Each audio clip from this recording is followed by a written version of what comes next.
Barcelona to Persona. I'm sure I said that one. I'm so tired. Let's shift gears. How's the camera? I guess I should turn the light on. Sorry.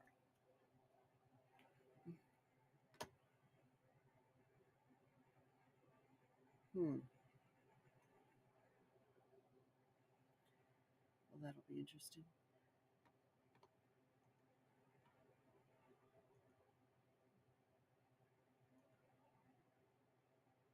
Hello? Oh, that's not a good sign. I might be on less than I thought I was.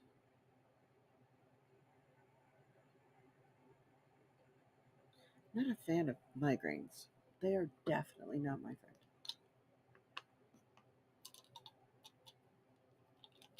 And lately I've been getting them for multiple days in a row, and it's really not nice. Alright, let's do the right thing. We start with one.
I'm still thinking I want to try Heroes Through History. It's probably silly. But then again, when am I not?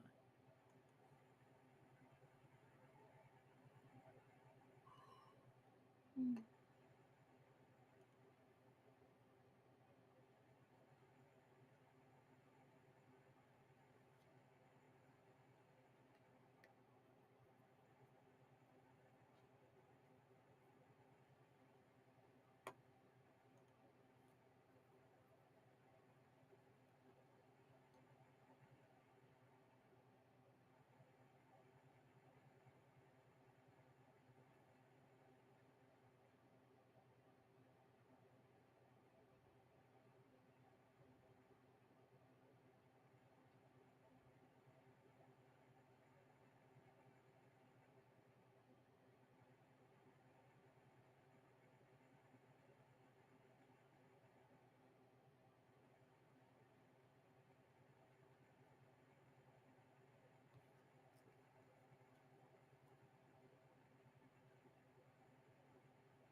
Hello, Ben. How are you? It is a pleasure to see you. Welcome to the channel.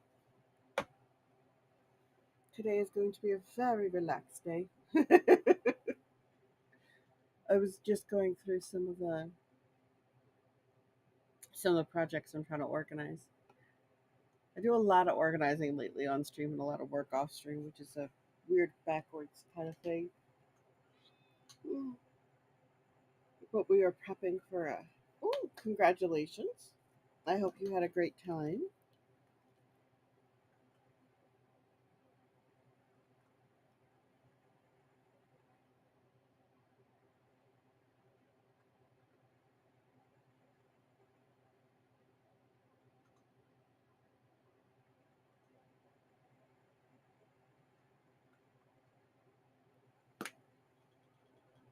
Did you do anything special?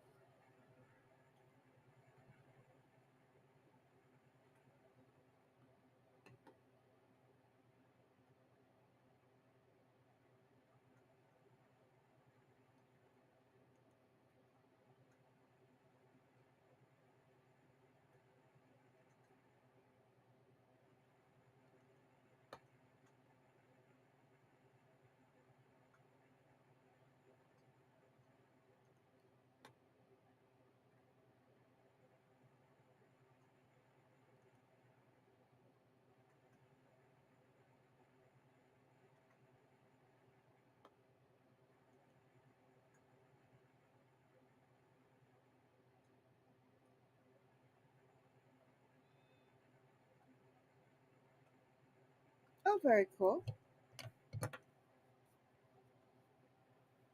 I hope you have fun.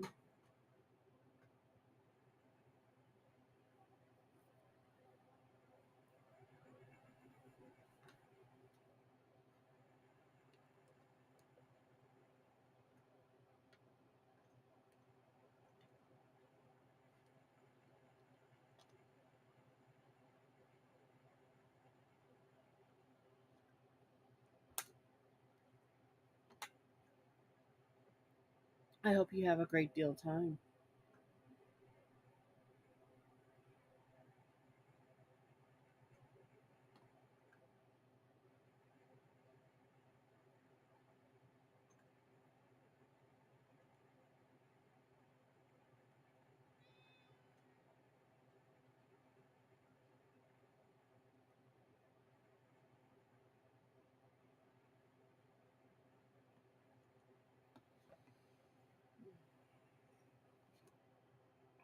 I'm going to spend part of today breaking up some very pretty covers. Oh, well, congratulations. That sounds like it's going to be worth certainly fun to celebrate. Are you going out to dinner? Are you going to a theme park? I like theme parks. Although we've been talking about running up to Dave and Buster's here in a bit. We might do that next week too.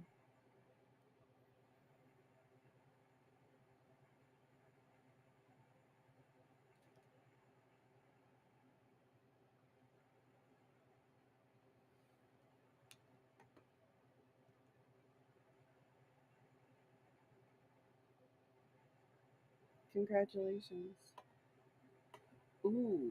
See, now that's yummy. That is yummy. That is some of my favorite ways to spend a day.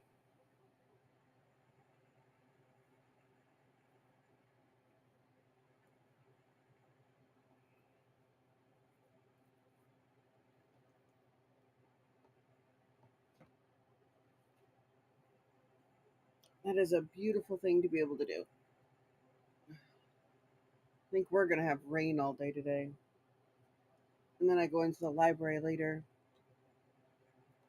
So hopefully I will have my books chopped up by then. Not really chopped up. I've gotta redo the covers.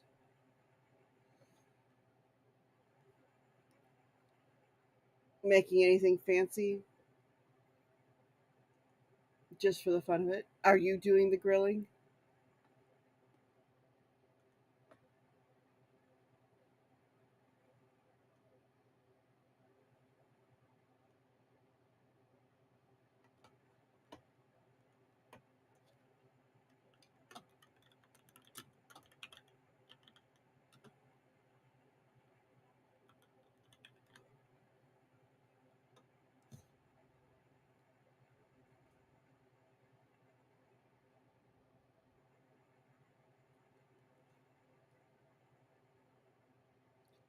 Very interesting choice of screen name.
Is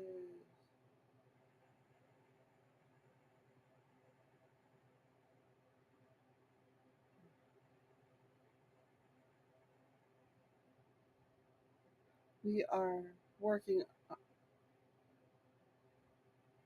Very. Oh, that'll be a lot of company then, huh? That's wonderful.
Sounds like you've got great plans for the day.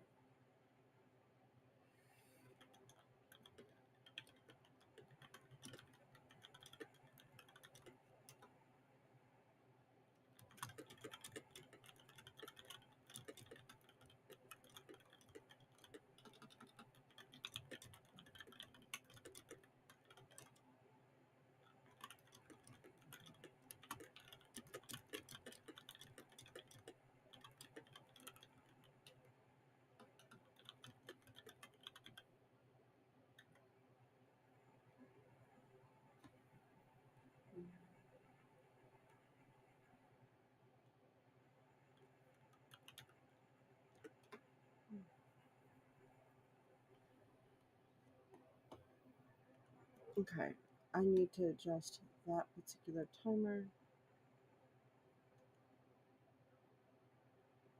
So,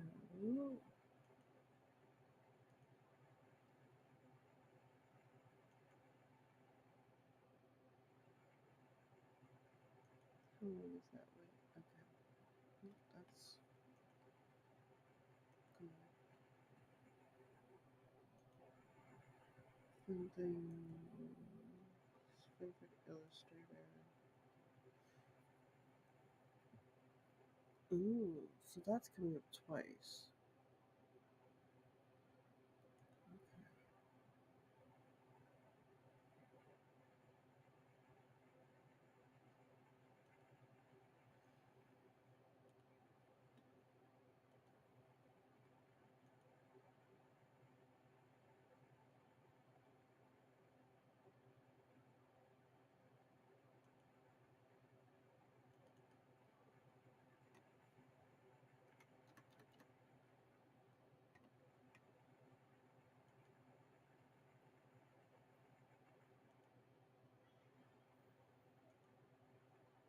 Okay, so that can just get shut off.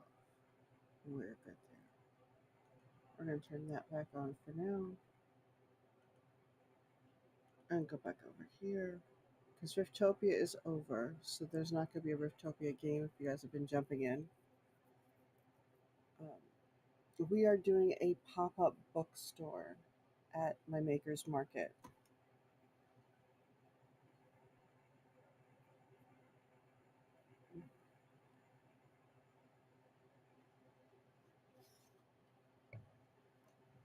I'm kind of excited about that. I want to feature a lot of the Twitch writing community in it.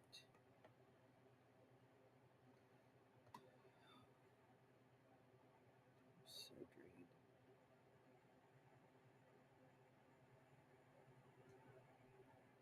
This is a lot harder than it should be because I'm so. Today has been, well, this week has been really rough because I've been back to the migraines and I'm thinking part of my schedule needs to be changed. And it's a process. Um,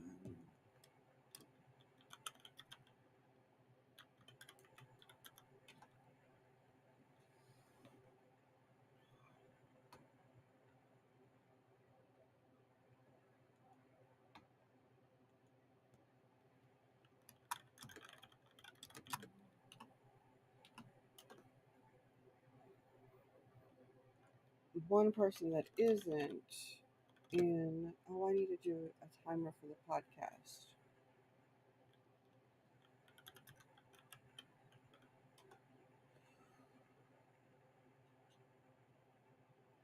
Did that work?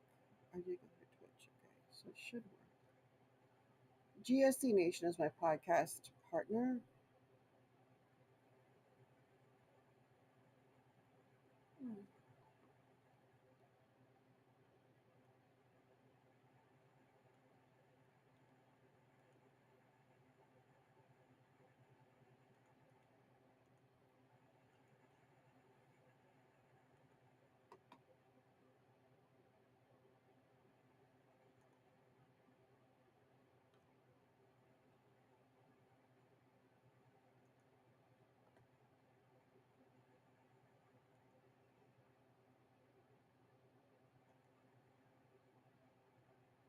Okay, so we're gonna add a link.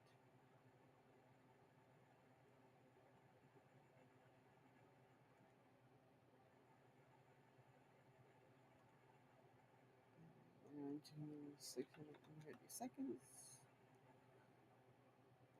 Now we're going to do a chat message. And we're going to put this in. Um,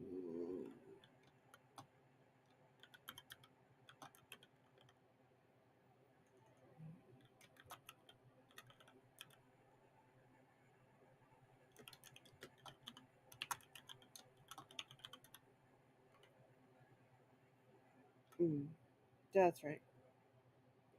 And that goes that way.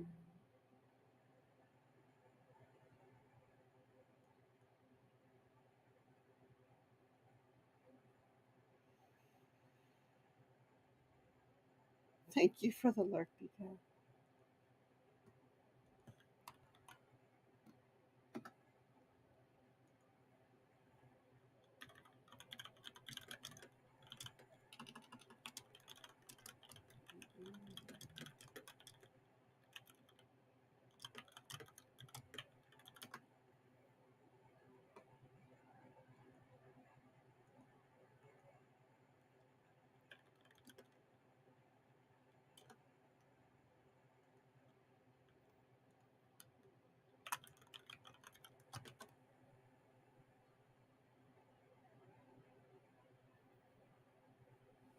Hmm.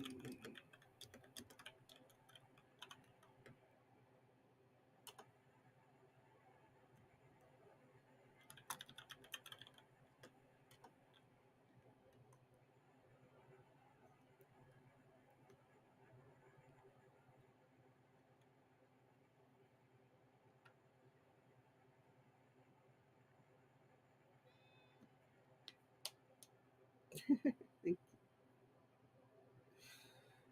Oh, oh, great. Um, I might have to invade the chat.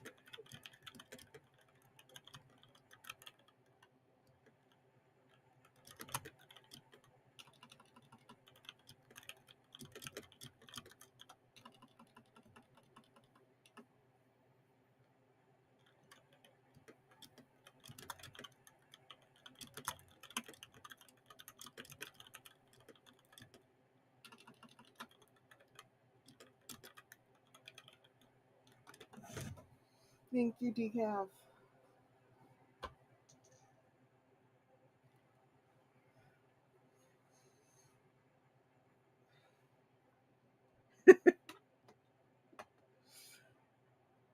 Okay, I gotta find Discord again.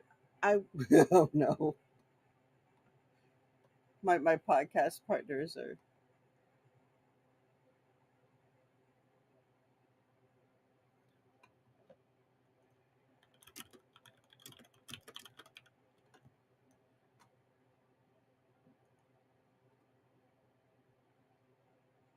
Okay, where I just lost MJ's.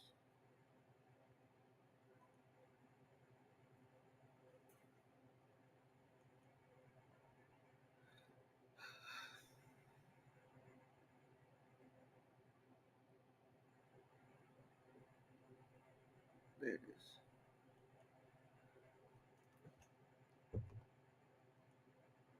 Okay.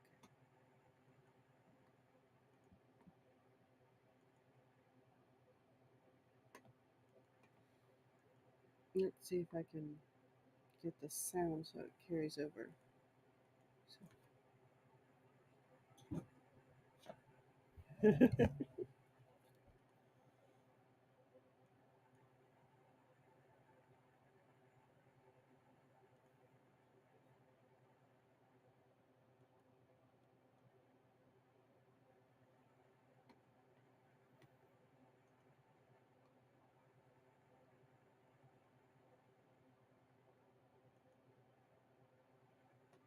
Okay.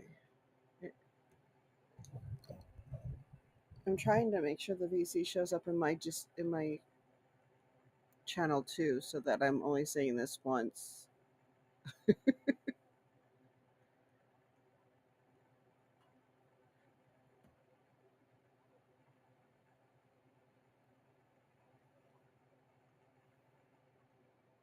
Always. Bought a whole new computer to fix it, and you would think it would do that, but no. Mm-mm. Mm-mm.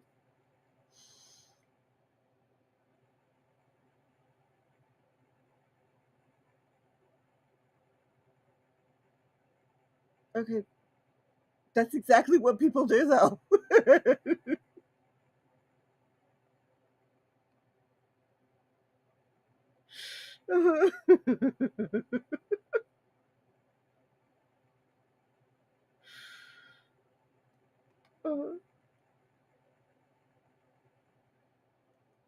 Uh-huh. Notoriously, somebody will.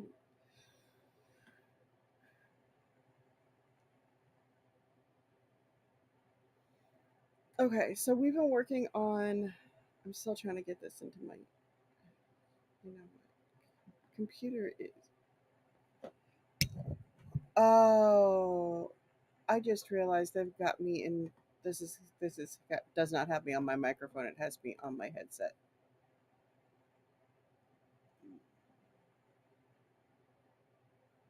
Yeah, I have a microphone for a reason. I bet that works better. Okay, I think you guys should hear me better. Also, I'm gonna move the microphone. Crazy how that works, huh? Okay. Okay, so something that I've been working on in the background is um, we're trying to get a. I can English. I really can. It's been very hard lately. Is it that, and I've been dealing migraines for like days now. Every time I think we're good, I am really not. But we'll fake it. Uh, process source, because I am going to make sure I have this on my channel. If it kills me, it might kill me. It's okay. It really will. I am. How did it end up with the? I clicked on Discord and it went to something completely different. But we're okay now. All right.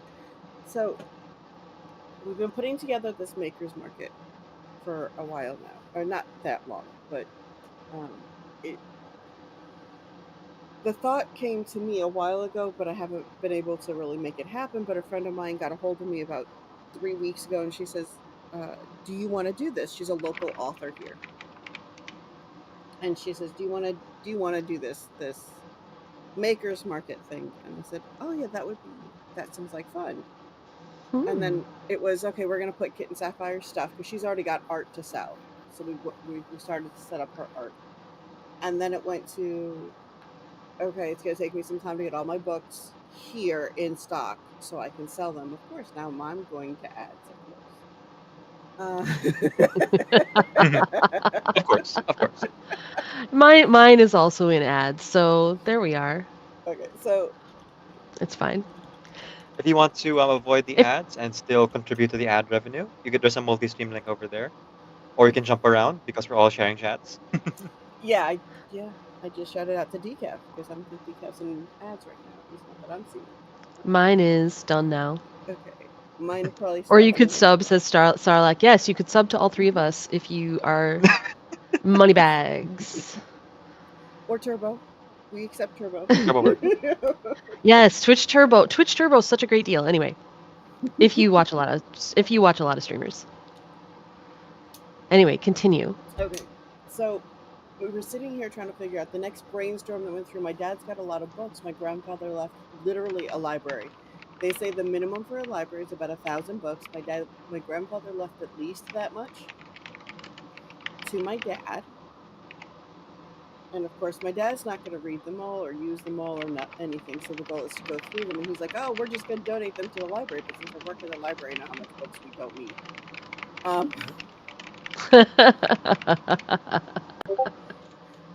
So, so instead of going through that, I'm going to go through some of the books. And I'm also going to do this at our local library too. I'm going to find the indies.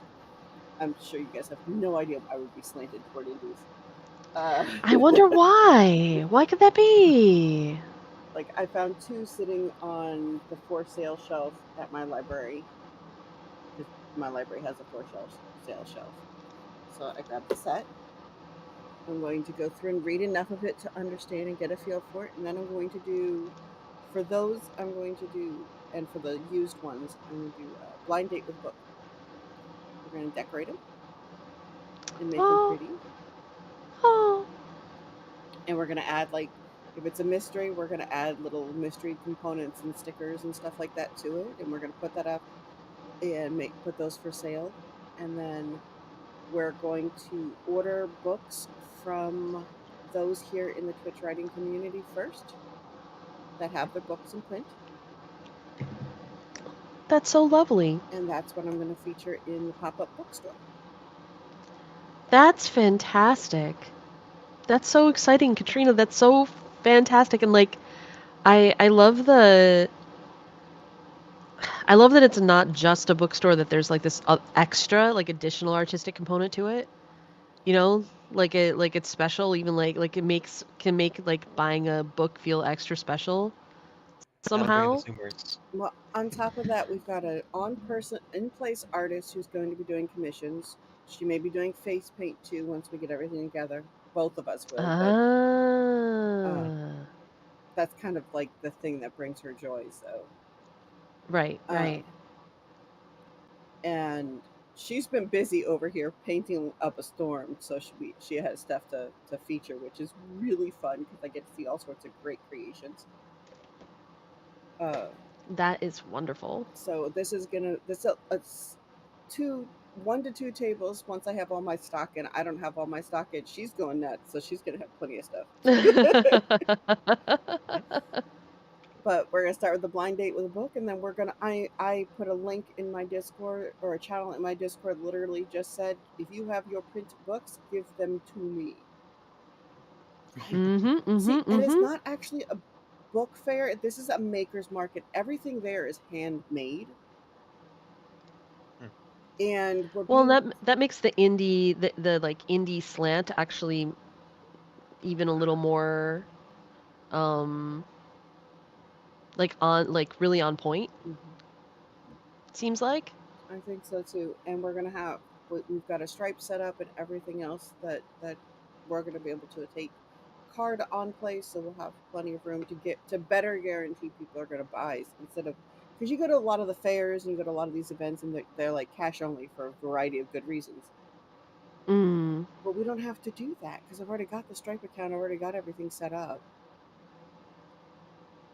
The 3D printer dragons, if the Artist Alley Twitter discourse is to be believed. I see. Well, I mean, okay.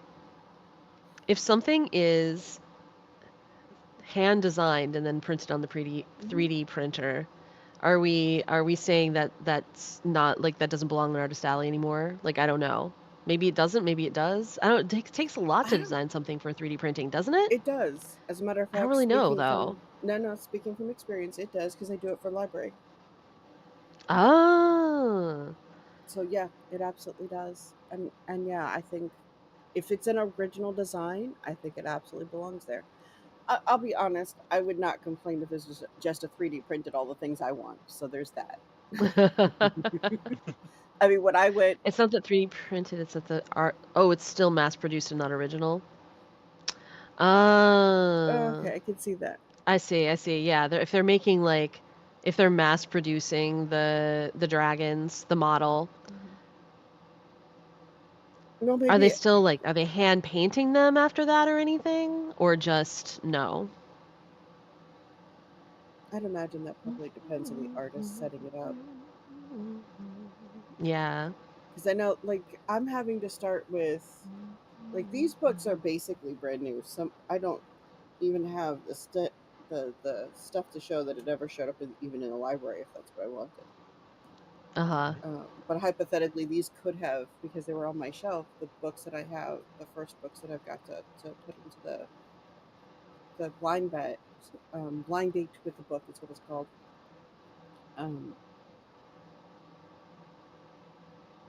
They could have been sitting in the library shelf. They could have been already produced and Right. out there to someone.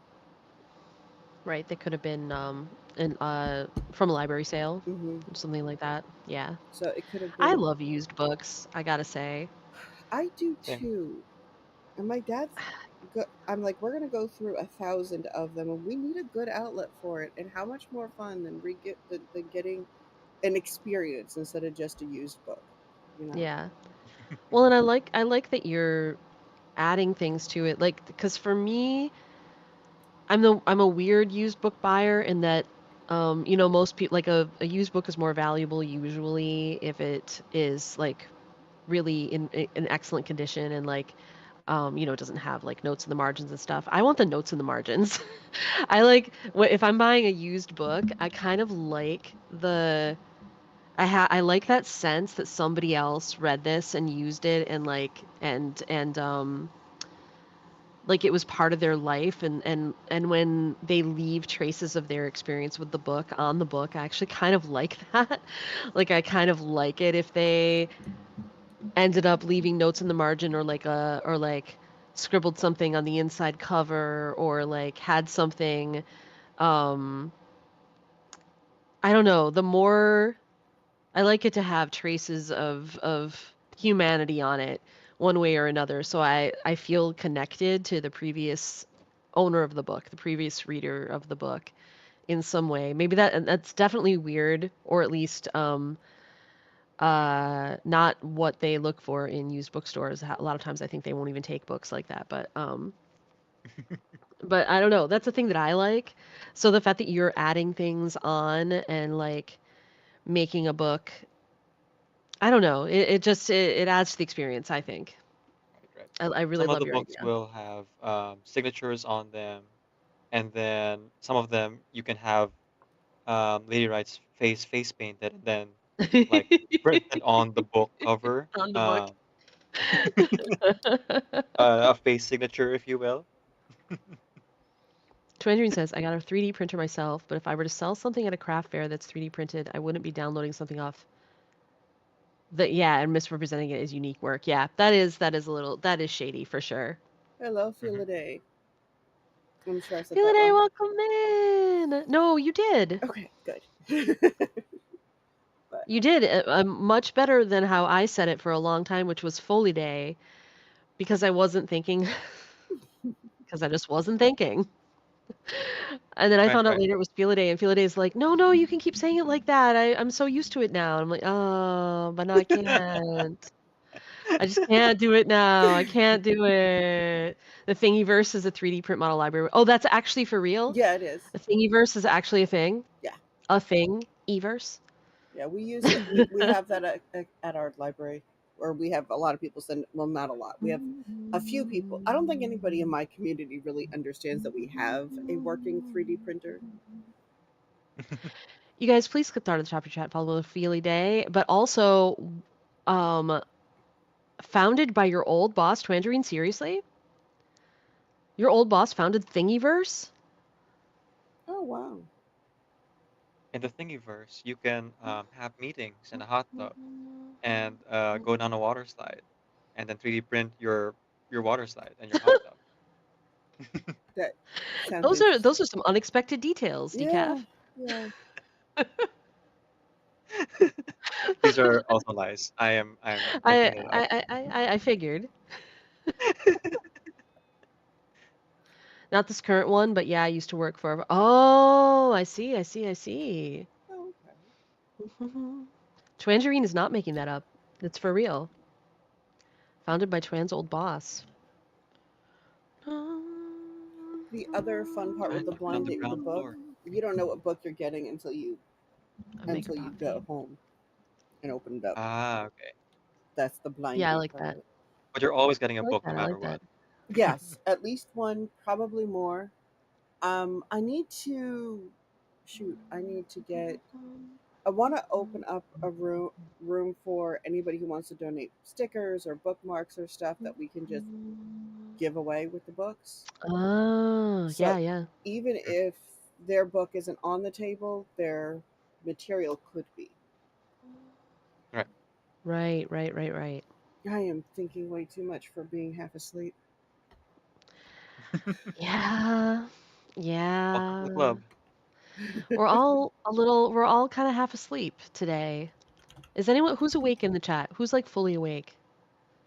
Fili Twan? No, this is really early in the morning for Fili Day. Fili Day is not usually up this early. Fili Day is definitely half asleep. You and Lady Rights are awake early. Twangerine. Yeah. Hard to say. Sarlacc's probably been up for a while.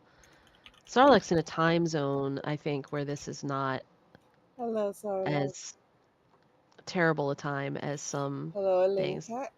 It is a pleasure Twan to see says so I'm many people awake-ish. at least remotely awake enough to It's respond. 1 p.m. It's 1 p.m. for Sarlacc. So, like, for Sarlacc, this is like a decent time of day. Twan says I'm as awake as I'm gonna be. This is peak. Right here. This is as awake as Twangerine gets. Sounds like you have a lot of good plans for your pop-up bookstore, Lady Rights. Huh? So I'm sure it'll Yes. go well. I'm so excited about it. That's such a fantastic plan. I'm just excited. The most exciting part is knowing that what I am going to be able to do is going to be able to benefit my fellow authors and my community. Because you're a cool person. Because you're such a good person. I Fili says, just have fun with it. Yeah. Ooh, You guys, Lady Rights is just a fantastic human being, all right? If you don't already, we already did the fancy shout out, but like, seriously follow her if you don't already. Filiday says, I'm also recovering from being sick. Oh, so awake's not fully happening. Understandable. I hope you, I'm glad you say recovering from being sick, so I'm glad you're not sick anymore. I hope you feel stronger soon. Elena Cat says, lazy days make me sleepy. Yeah. These things happen. Oh, by the way, I meant to ask before we continue real quick. Lady Rights, can you confirm if everyone chatting in the shared chat is still spawning cats? I don't know. They're not. The only way to get a cat is to actually come over to my chat personally. Everyone head over to Lady Rights real quick and say something there. Real quick, guys, real quick. Just do me this favor. Just drop a cat in Lady Rights stream. Just say anything in Lady Rights chat, and then you can come back if you want, or you can stay there. Either way is fine. I just watched my please do cat this fly for us. in. I just watched my cat like fly in from the sky. I know, aren't they so cute in the little bubbles? Yes. I am doing well, dreaming. How are you? What have you been up to? So sorry, guys, that I have been gone. I'm going to get over these migraines eventually. That's so terrible. Everyone I know who has migraines, it just seems like such a punishing condition to deal with because they just come in out of the blue and sometimes you can't figure out the triggers and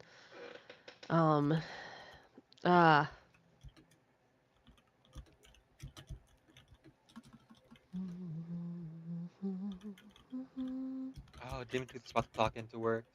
Oh Well, happy ho. hunting. Get lots of money, Oh, and then hopefully work goes smoothly at least and gets out of your way fast. Simply remove head. Can't have migraines without a noggin. True. Oh my goodness, Do Migo. you know I have seriously suggested that, and my best friend keeps telling me he doesn't have the skills to do it, and that's not a good idea. You guys, please click the art at the top of your chat and follow the wonderful Migo OS. Migoose. Welcome in, Migo. It's so great to see you. I've noticed that you've been streaming more lately. Migos has been following. Migo is a Genshin Theory crafter, and also just like amazing person. You've entered a new era. We need more Genshin theories about the latest trailer and things that are coming out. Thank Okay, goodness this still exists. theory crafter, builds and things, that kind of theory crafting. Nice. Oh, okay. Well, that's good too. Yeah. What's your new era? Is your new era you're done with law school? Are you done with law school, or are you done with law school? Oh, I can't even imagine Migo being able to be done with law school, like done in the way that you're suggesting. I don't think. I have to go. Let's just say the Genshin lore community misused the term theory crafting, but this and that and so and so. Yeah. You need one more year. One more year of law school. Oh. I'm sure the new era is not done with Genshin. There's no way. If anything, I feel like there's maybe back to Genshin. Maybe I have it all wrong.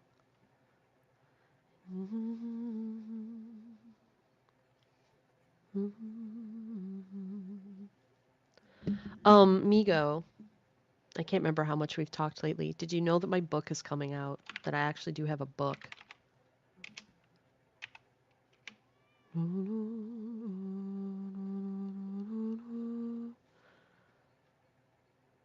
New era equals Genshin stream, but it's 10 minutes of gameplay and 1,000 minutes of everything else but playing the game. That's about right. You are aware that it's coming out. All right. Then no need to pay extra attention to that. Okay. But it'll be 500 minutes of at least of spreadsheets. There usually are spreadsheets on Migo's stream.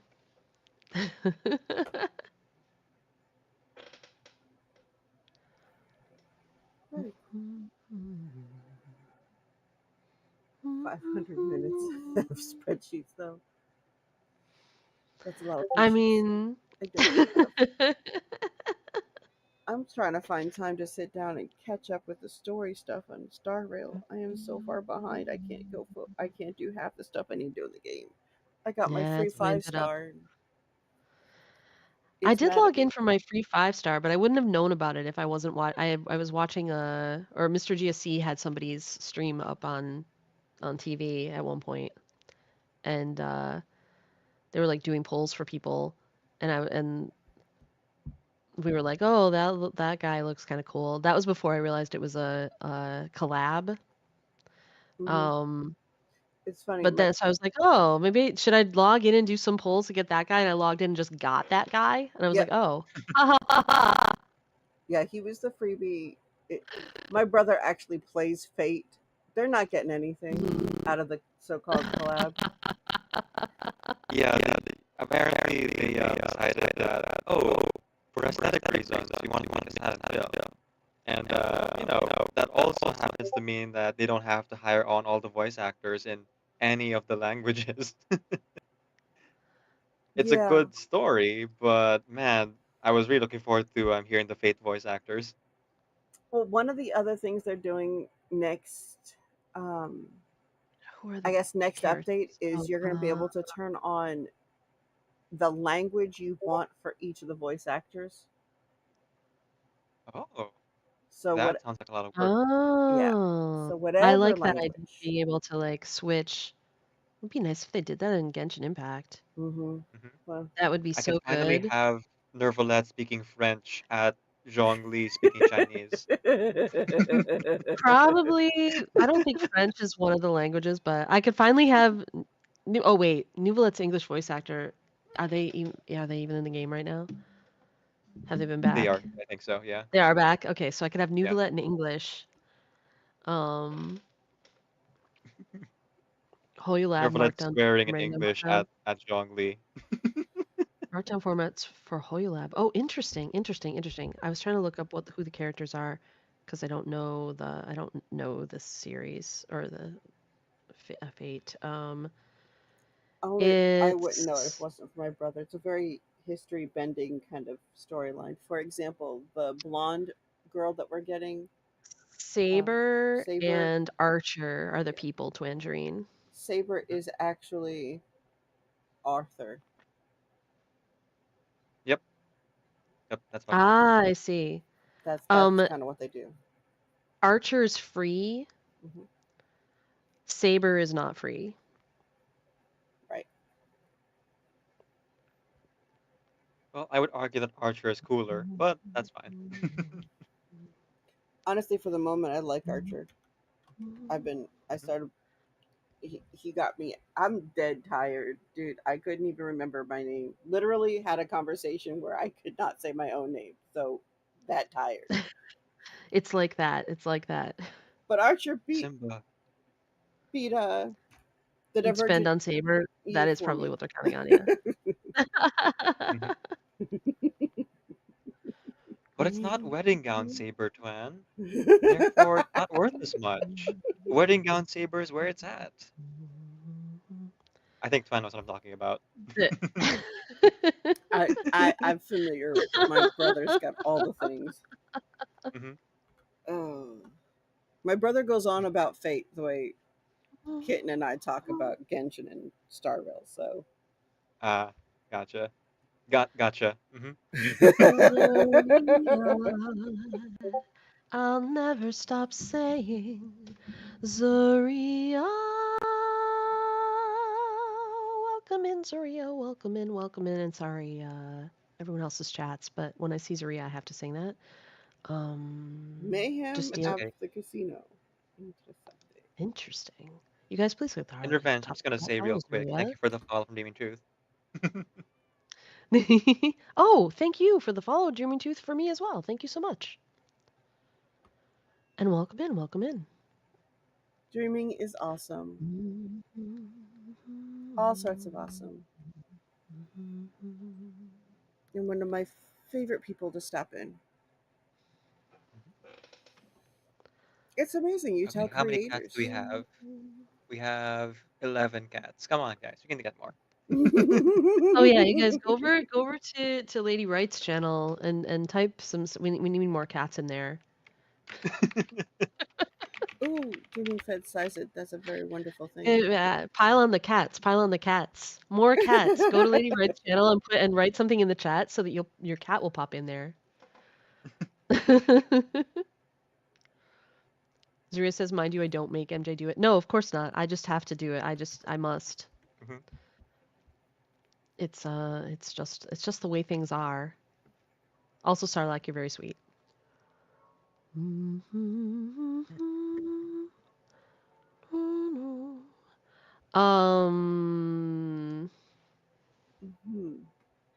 I probably should work. You haven't working this whole time? Really? I've been chatting with you guys. I tend to be very low key today. I am just glad that I made it on stream for more than 3 seconds. Yeah. There you go. I feel that. It was up in the night with some digestive distress, and so this morning I'm like, yeah. And then I was late to stream because of Minecraft, but that's just me getting. I was like, oh, I just want to log in and do this one thing, but then you know how it is when you get in there and you're like, oh, well, this and this. Oh,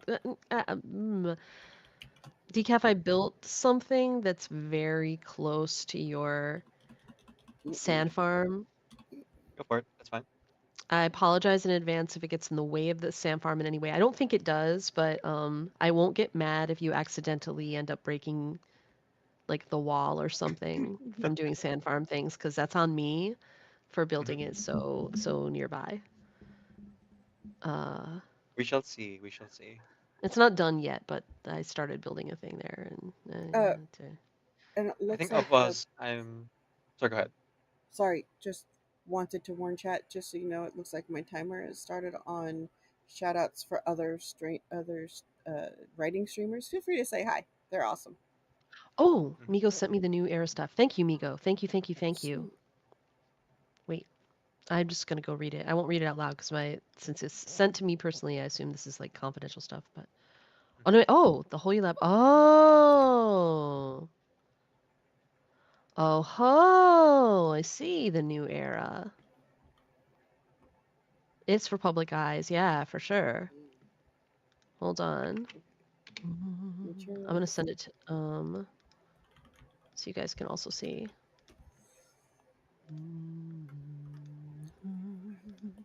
You know what I should do? I should have Hanabi make me some stickers.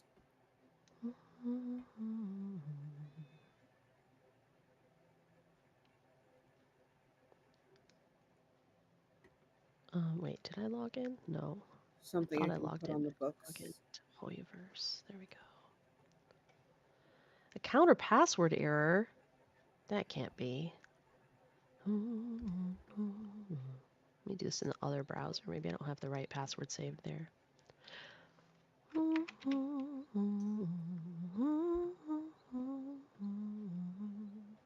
There we go. Ooh, Emily guide. Wait, I gotta follow Migo on HoYoLab. I just did too. This is your evolution post Sevi.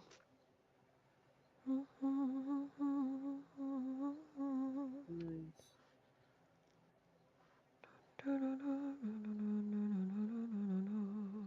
This looks great. And I'm not even playing her. Migo is okay. Here's why I always liked Migo as a theory crafter is that he doesn't assume perfect gameplay on the part of the player. Like I feel like he theory crafts for everyone. So he doesn't assume that you are a god gamer. And he doesn't assume that you're gonna be that you're going to like be min-maxing to have like the perfect set of artifacts, like the most perfect you could ever have. And he's very realistic about what you want to try to have and what stats are actually good. And how many of them you need. The counting substats is like a whole thing that Migo and Flourish always used to do. But I don't know. I just always found the theory crafting like really helpful as a kind of normalish player who wasn't going to be perfect all the time and who plays on a phone, you know? I thought about milking the Sevi stuff as much as I can. I don't know if it'll last very long. Yeah. Yeah. Also, Sean, welcome in. Welcome in. And thank you. I'm glad. We like cat people here. Yes, we do.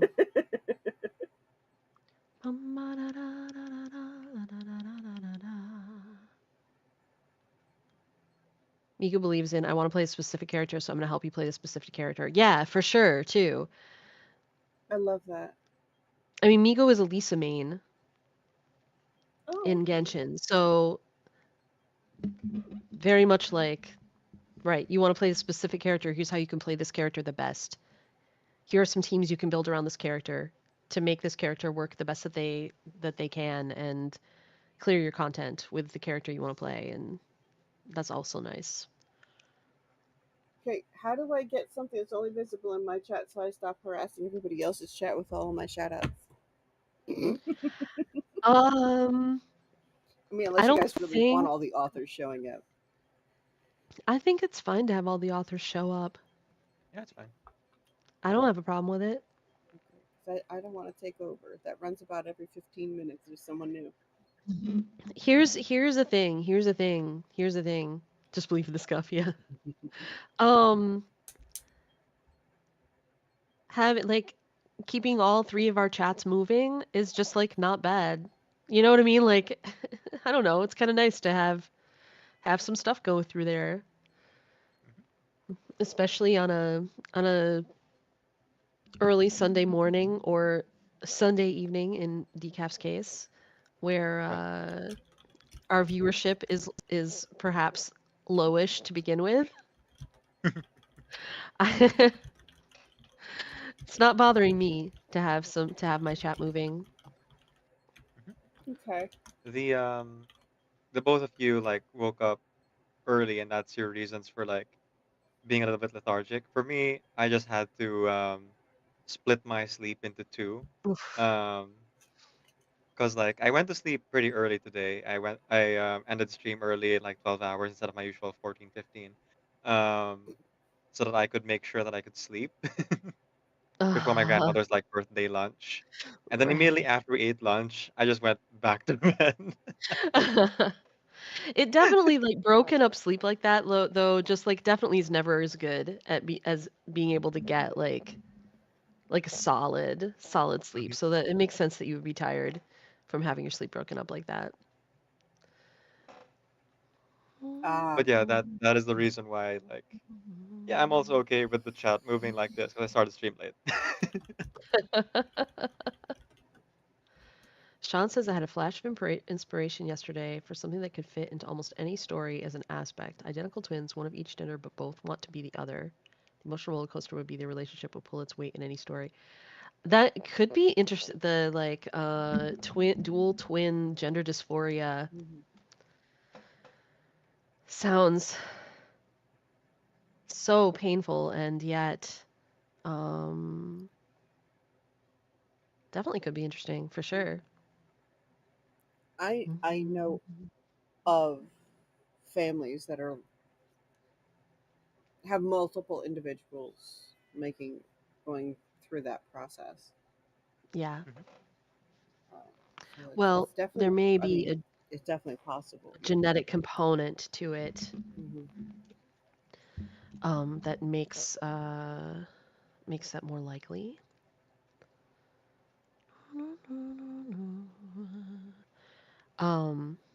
I have a cat on my desk, so there's that. Like a in-person cat, as opposed to the numerous cats that Lady Wrights has on her screen right now. I have a few. I need to let one I of feel them like that out kind of of the kennel. story. It's a Freaky Friday switch, but the plot twist is that they want to stay switched. Yeah, no, that I like that too, Twin. I was thinking something along the same lines. But that because I write I don't just write like I don't write contemporary. I always write some level of fantasy or magic or something. And you'll be so Some upset some supernatural element. if I do not get Finon.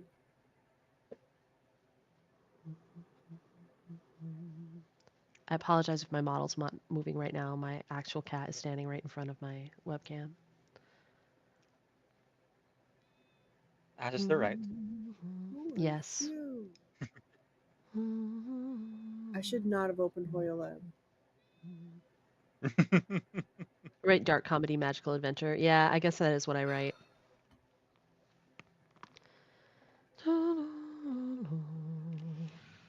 I guess that actually probably, I guess that sort of applies to most of my.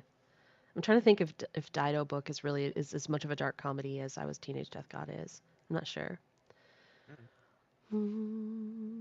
Is that book 2 or?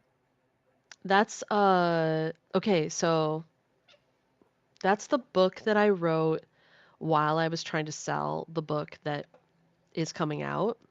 So it's actually unrelated to that book. I will tell you that my agent and I were a breath away from pulling I Was a Teenage Death God off sub and putting this other book on sub instead.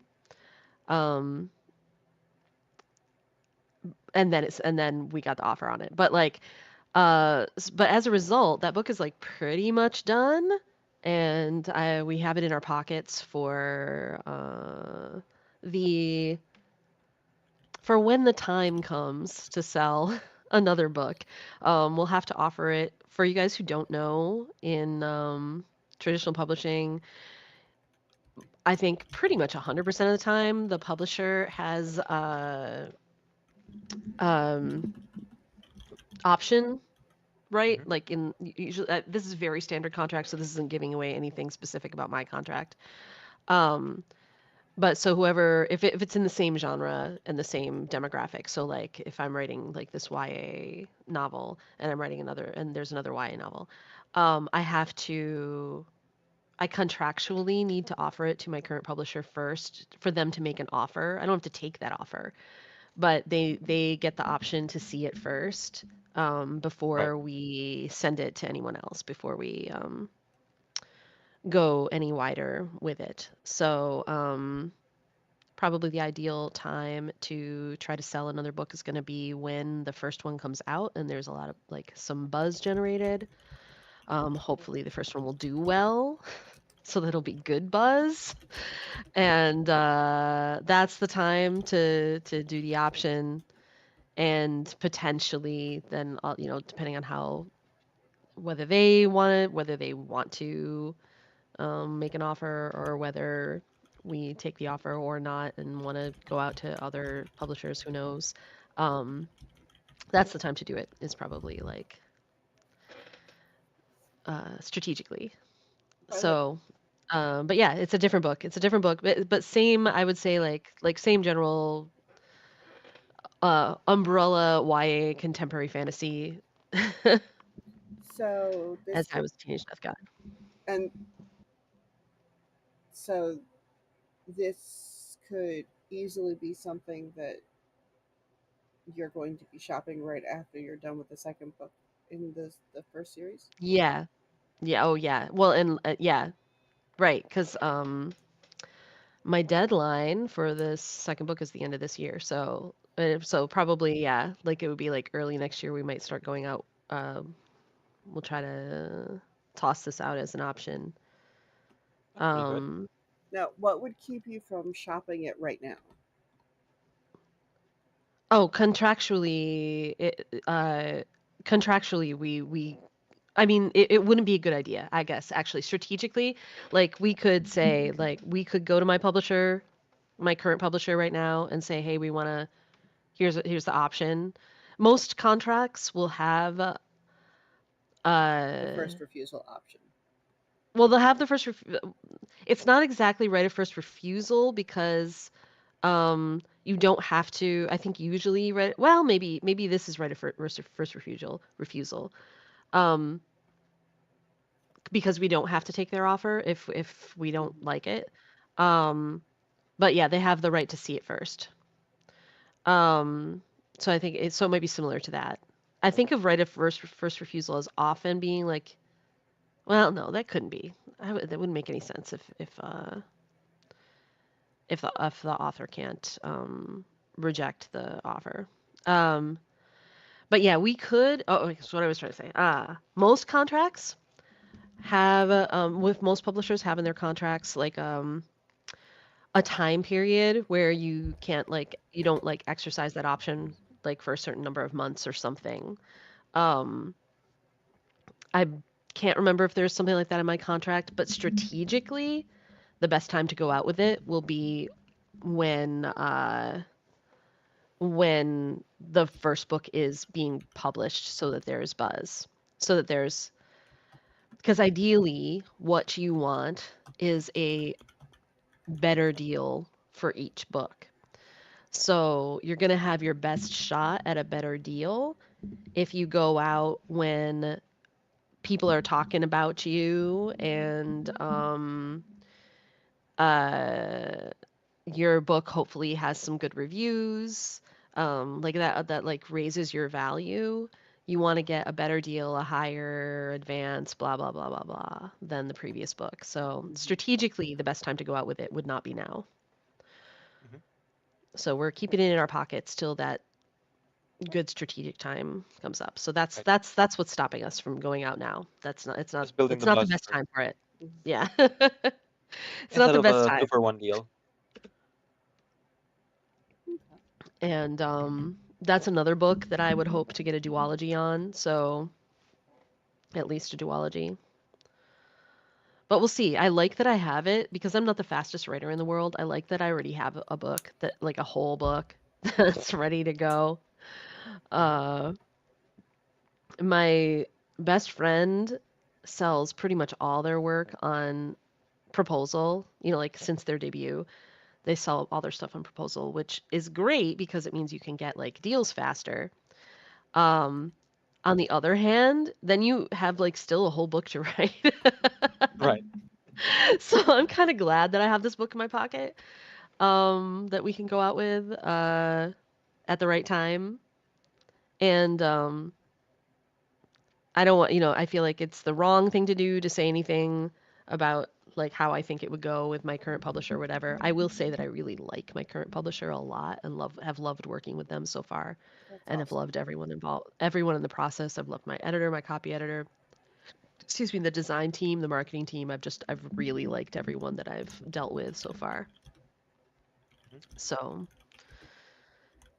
and hopefully I'll get to share some more of that stuff with you guys soon.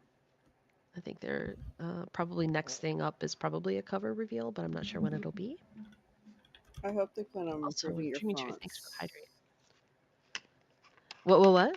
Said I hope they plan on improving your fonts because the font choice in the preview that you had, that you Oh, it'll I don't know what to say. were. I'm no expert. Don't get me wrong. I do make my own covers. I probably should not have started making my own covers. That was a bad decision. I have no problem admitting that. I've seen my original covers. They're ugly on a good day. I don't have a problem with what they chose. I've learned a lot, and I'm looking at those fonts, and I was very disappointed for you. I'd say wait and see the final thing. That's what I would say. Comic I would Sans say can wait. work in the right setting, and it's very good for people with dyslexia, as I Right, understand right. it. It's for when you want to invite your friends to a birthday party and imply it's going to be fun.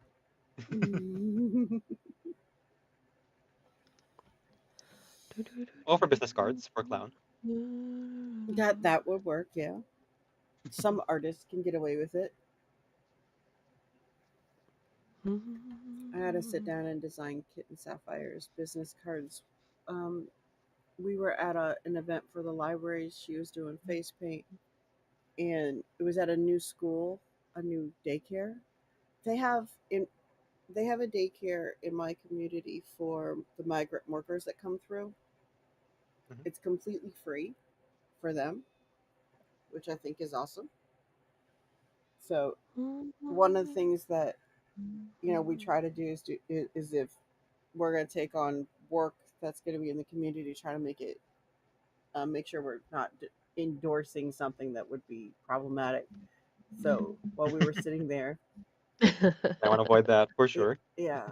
Makes So as sense. we're sitting there talking to them, I was like, if you guys ever need a mural, that she takes commissions. They're like, oh yes, can I have your number? We don't have business cards, but she's been to 2 events now for the library, and twice she's been offered to do. They want to get into discussions about her painting murals on their walls,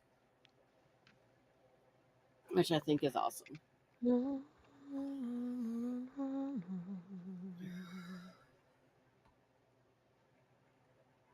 I would say regarding the font, I would say I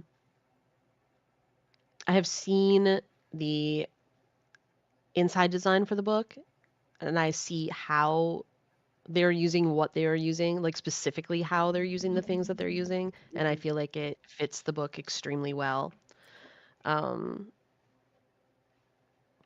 So, yeah, I would say reserve judgment until you see the final design.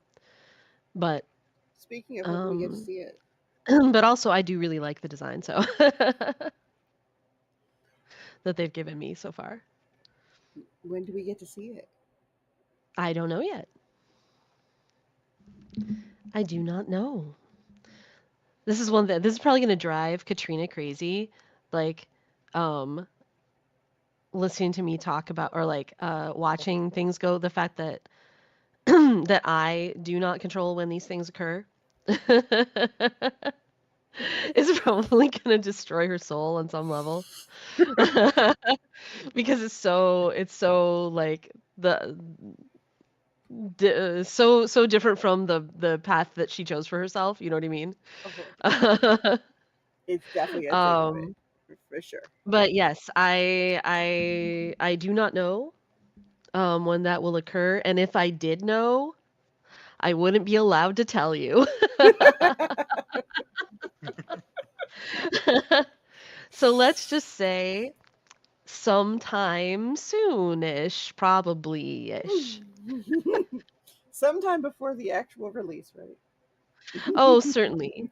I mean, if I had to guess, and this is totally a guess, this isn't, I would guess like sometime in the next month or so.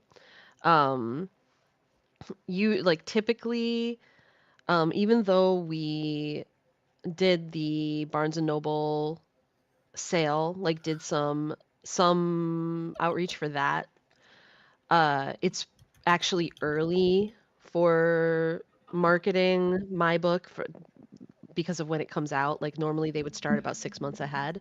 So this was in advance, but I think that they just figured they felt like for the like winter 2026 authors that it was worth jumping on this opportunity, even though it was a little early for marketing for us. So I'm gonna assume when we start rounding that 6 month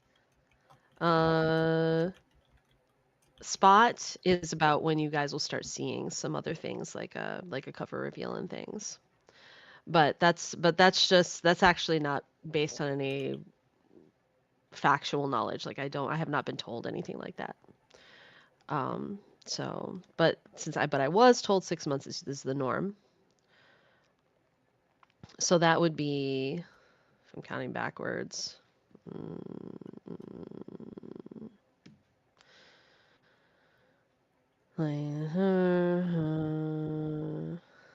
That could be, I mean, I guess it could be as late as October. I feel like cover reveal will happen before that, though. I feel like that'll happen more in advance.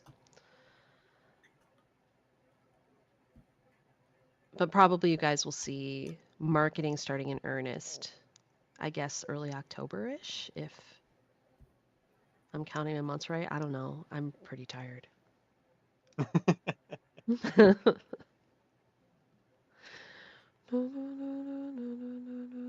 Everything should be in Helvetica. No other font should exist.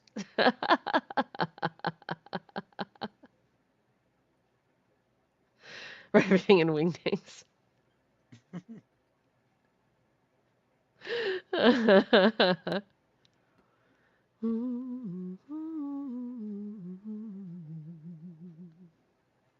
I'm particularly partial when it comes to my thumbnails to Bookman Old Style and Times New Roman.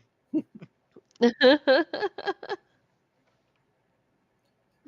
not the most like what do you call this? Impactful fonts, but they get the job done.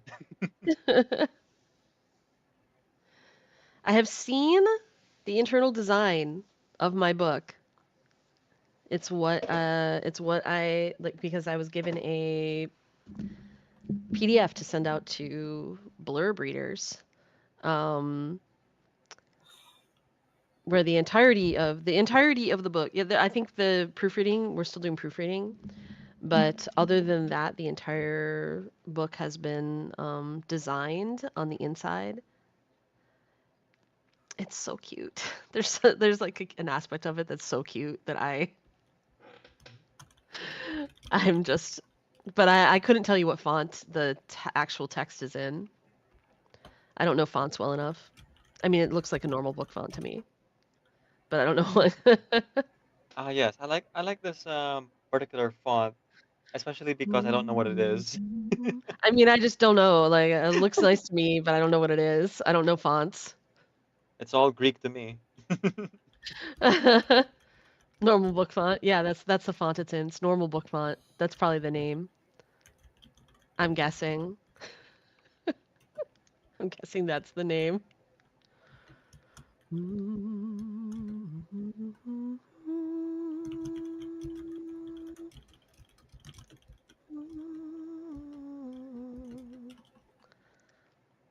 I mean, it's a serif font. It's inside a book. I feel like print materials, serif fonts are the way. Right. I mean the what do you call this? The looms and the printers that they're using in your publishing house are probably pretty specific. Um, The printing press that they. the printing press, right, right. I imagine they have to like order the lettering from the local workshops for specific fonts. Hold on, Twin. Uh.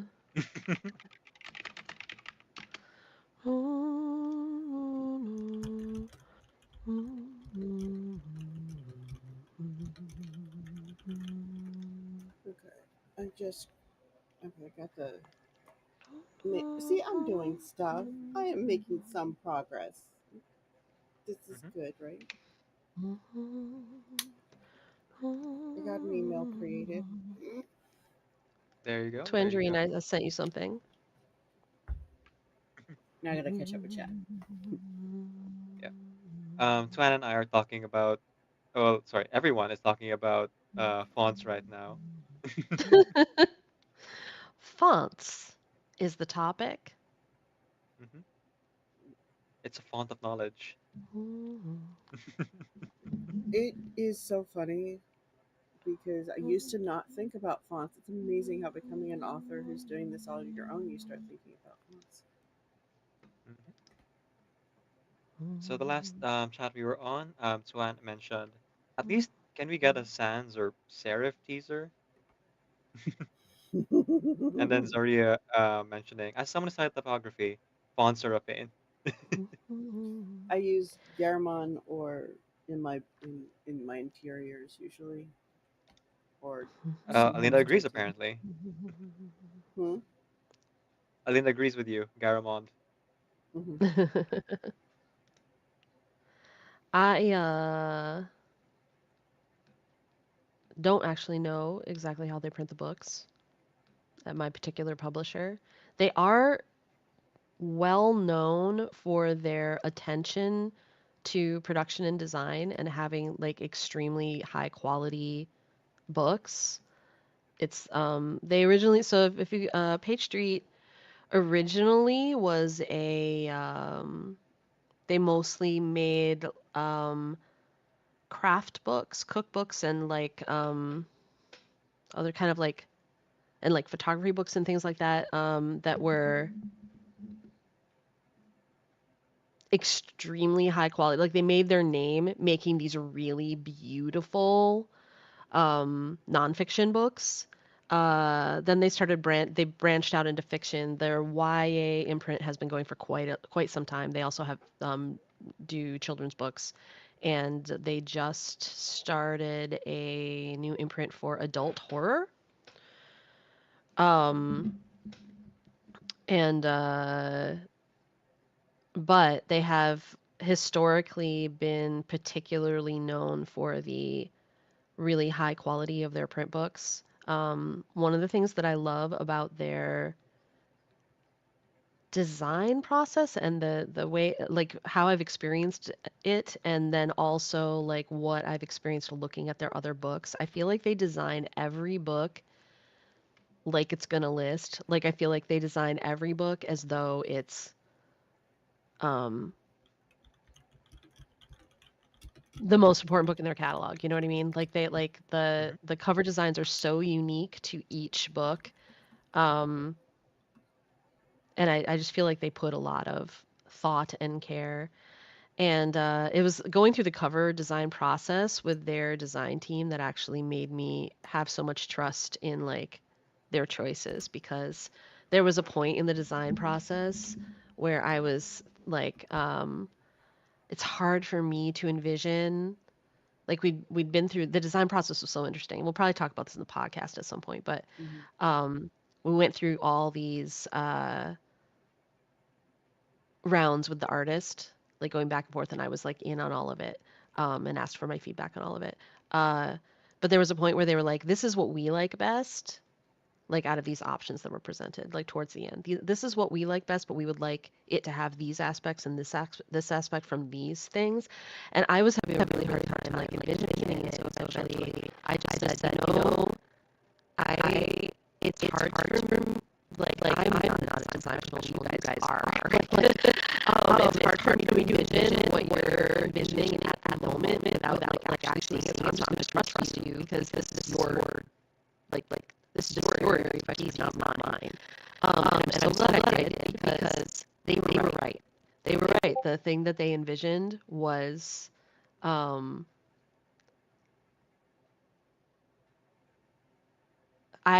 love the art so well. I think it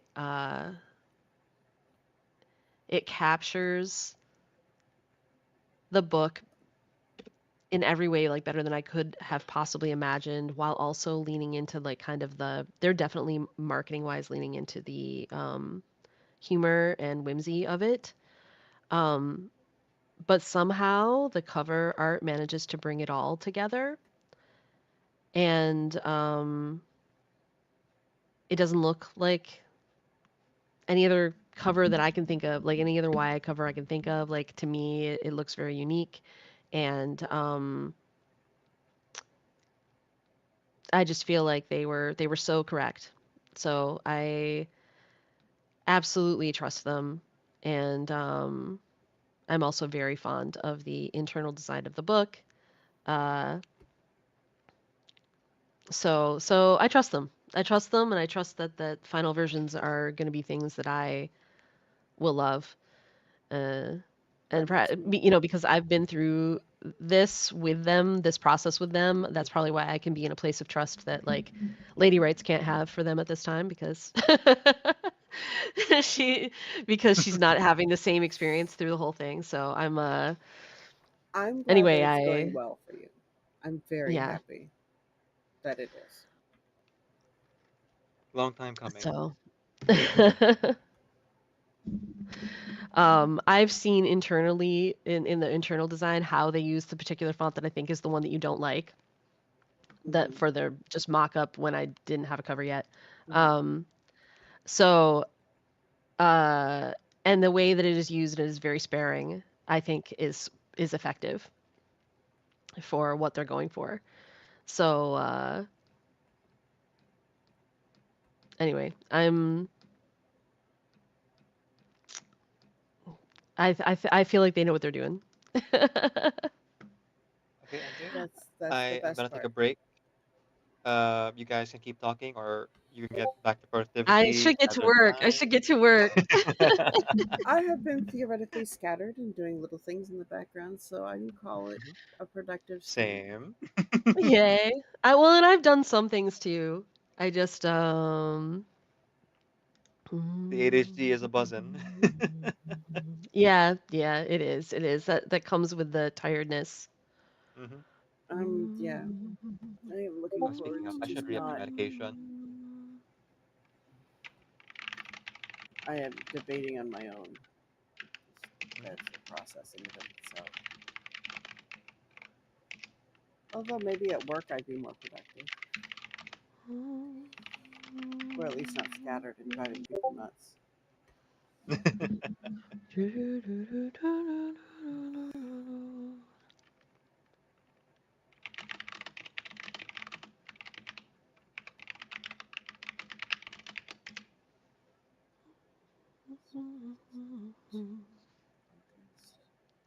Social interactions are important too. Thank you for enabling us, Elena Cat.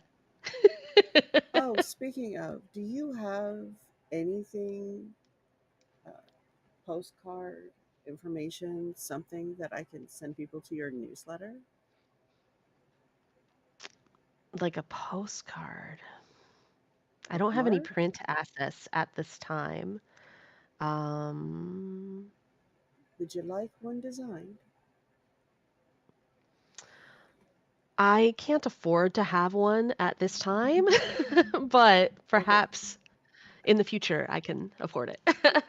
Would you like one design? I can design it. It doesn't cost me anything to design it. I would feel not, I don't know how I would feel about taking advantage of you to that extent. It's I normally not. do like to pay people when they do things for me. Okay. And It's I'm really not. broke at the moment, Uh-huh. but like that could change.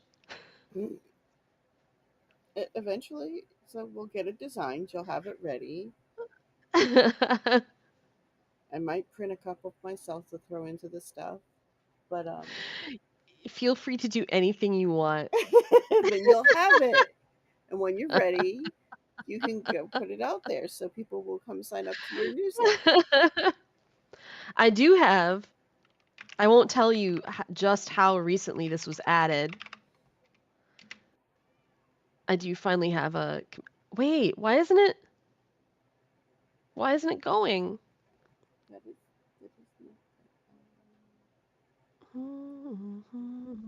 There's too many tabs open. Oh, ADHD. I have a command, but it didn't go just now. Stream Elements. Why you let me down? I'll double check the command. That's what everybody should be going to and signing up to the newsletter at. That would be the newsletter I'm talking about. But I actually put in a command. Why isn't it going? Is it not newsletter? Is it not explanation point? I just have to look at my. Oh, I just had a fun idea. We could put little kitty paws walking. Oh, I know why. Because this is what. That's what the command was. I should probably just duplicate that command and make newsletter work as well. Or you could just put it in as the other option. Oh, hydration. That would be good. Here's the kitty. Yeah, I could do that if I was better at Stream Elements.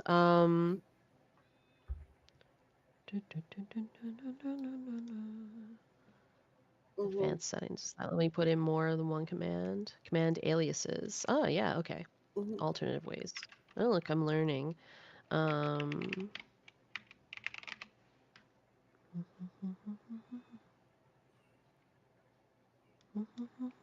Hello, Juxtapositor. How are you? I need to get a Barbie gift for you. Alias. Okay. Yes, I remember it. It's been a long time now, but I remember it. Mostly, I remember that it existed, and now I'm much too tired to remember much more. That's terrible. And it didn't save it. Okay, I'm actually going to be right back, guys. There we go. Gonna figure this out. I think I'm just gonna kill my camera because MJ and Decaf and Kitties are still here. And MJ's gonna tell you all about the awesome stuff going on while Decaf is away.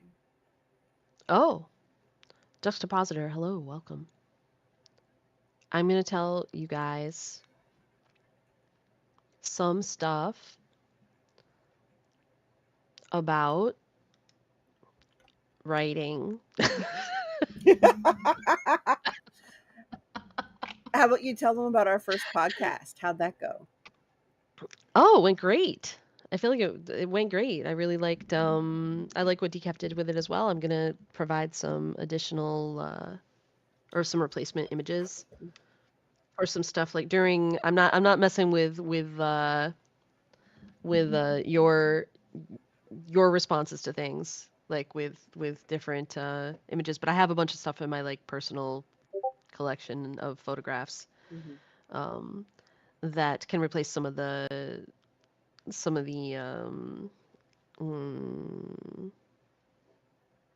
stock images that Decaf went I don't know found. why So I didn't think about it, but and I don't know if it's going to make a difference, but you just reminded me something. what?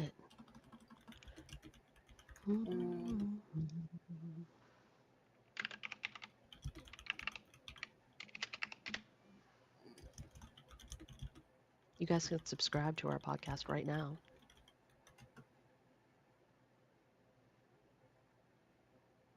Okay, that only shows up in your chat. Yeah. Unfortunately, Stream Elements commands only show, or the responses to Stream Elements commands only show up in the original chat. Mine is on a timer right now, but we're gonna copy that and we should make it a command. We're gonna drop that over here. Ours works from podcast or podcasts. I like podcasts. So, yeah, you too. Maybe we should have gone with Podcats instead of Two Cats Writing. Just because it's fun.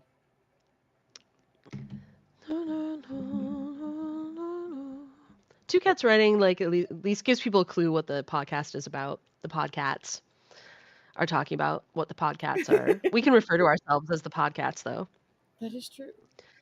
That is true. That'll be fun. Yeah. Anyway, I thought the first episode went really well. It's like mostly a introductory episode to us and to what we're going to be doing and why we're doing it. We'll talk more on I guess universally useful topics going forward. Ultimately, yeah. What were some of the things we talked about that you're looking forward to getting out into the things I'm looking forward to us getting to in future episodes? Yes. Well, some stuff that I'm interested in hearing more about is like how all your processes work, like for indie writers, like how your I'm interested in hearing more about like sort of how your calendar for a book would look. You know what I mean? Like what would be the steps, what would be the stages, that kind of thing. Because like certainly I'm starting to find out what the process is in traditional publishing, but I don't know how different your process is. So I'm really interested in like hearing about that and like contrasting or comparing or even like finding where our experiences are or our paths are similar there. And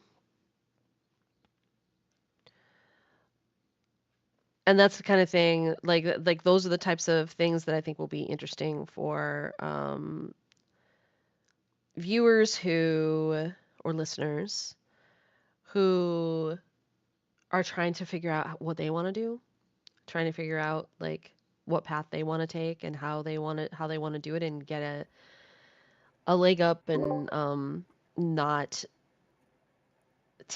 do things that are counterproductive and not make choices that will just move them backwards. And I think that when we start talking about, I think it will be a good idea when we start talking about agents and publishers, including publishers that indie writers would be looking to if they were going to submit directly to like small presses, for example. Because I think most writers who publish with small presses who don't work with an agent also would consider themselves indie just as much as someone who is their own publisher would consider themselves indie most of the time. Indie don't usually consider them indie if they're being published through a publisher. It's interesting because they definitely consider themselves indie. I just know from because most of them do both. Like most of the people I know who've had their work published through small presses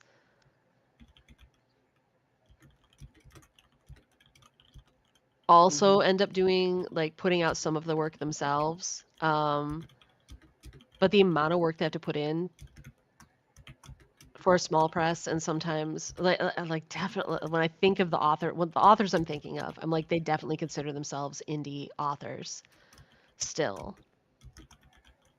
So that could be an interesting topic, actually. If you're saying indie, don't consider them indie, that Yeah. could be an interesting topic Well, to most of cover. these small presses do quite a lot of the heavy lifting, Mm-hmm. which makes it a little bit different to those of us who are doing all the lifting. Mm-hmm. But bearing in mind that it's also just a difference between, doing all of the lifting or getting help. Right. And that could Right. also depend on the small press. Some small presses are determined to operate like a traditional press, just not big enough yet. Mm-hmm. Um,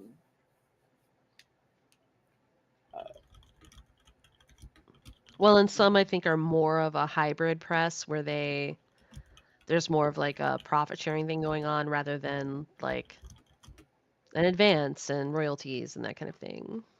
Yeah. But that's not necessarily my area of expertise, so I don't want to talk too much about it. I'm not as versed in it, although I did have some friends that were, when I first started, that were involved with this really productive small press that unfortunately I have not heard anything about recently. I should go look at them. They kept trying to get me signed with them. Uh-huh. And do you remember? No, I don't want to make you name names. Nope, not gonna do that. And I probably won't do that too often, by the way, when we are on podcast. No, it's better not to, honestly. Unless I have had a conversation with them and they're like, "Oh yeah, you can talk about it," then Right. But otherwise I will give context, and probably enough that they would figure out I'm talking about them, but not enough that everybody else should be like, "Oh, you're talking about John Smith's company down the street." Well, and I'm thinking of, so I'm not what is the small press I'm thinking of?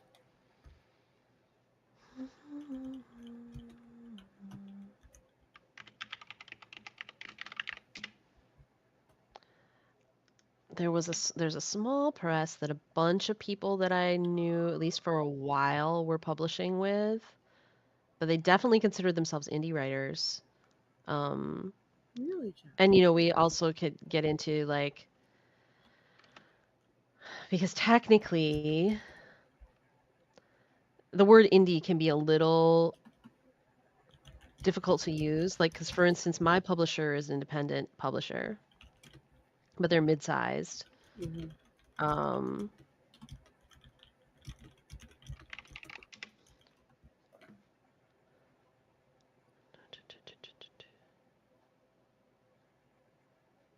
So the use of the word indie, some people use it to mean different things too. Okay, so Jax was saying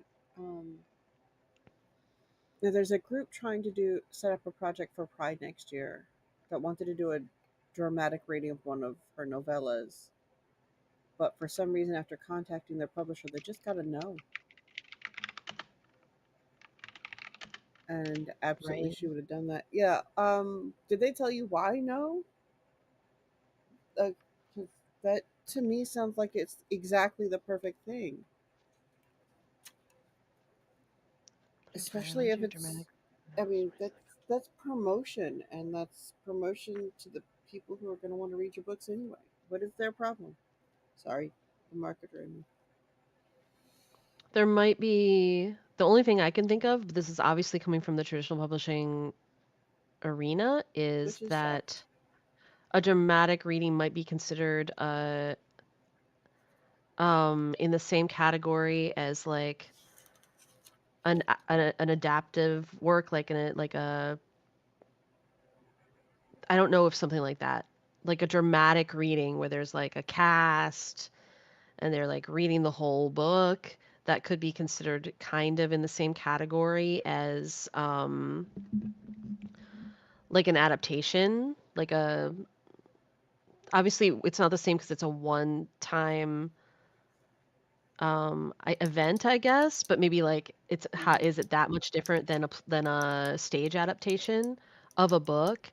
And depending on what rights they bought, they might feel that might contractually feel that it's in their jurisdiction and not yours. That's all I can think of, is that it might be like a whole book, because like a normal like if an author is doing like a reading at a bookstore or something, that's usually just an excerpt, right? But like the whole book, like, is it that different from a stage adaptation, which would be Well, it's a a dramatic reading. It's not. adaptation. That's not the whole book, right? It's a reading from the I don't know. book. I guess I assumed maybe a dramatic reading of the book was the whole book, but maybe not. Maybe it's just like an excerpt. Do you have the contact information? Would there be something? I mean, obviously, if the publisher's already given them an answer, like, if they don't have like script rights, maybe you could write a script. No, I'm probably doing something wrong, but like my brain is just like, that is the exact right place to do it, and it would be fun, and you could actually go and watch, which would also be fun. And maybe I'm just a I would dork. check with the publisher though to ask why Mm-hmm. and see if they considered it to be a rights issue on their part, so that you don't screw up your contract, whatever contract you have. I contacted them and offered to let them use one of my unpublished projects. They were pretty jazzed about it. I even asked them if I could do voice. Oh, Nice. Oh, so it is. So okay. it's a dramatic reading, but it's going to be recorded.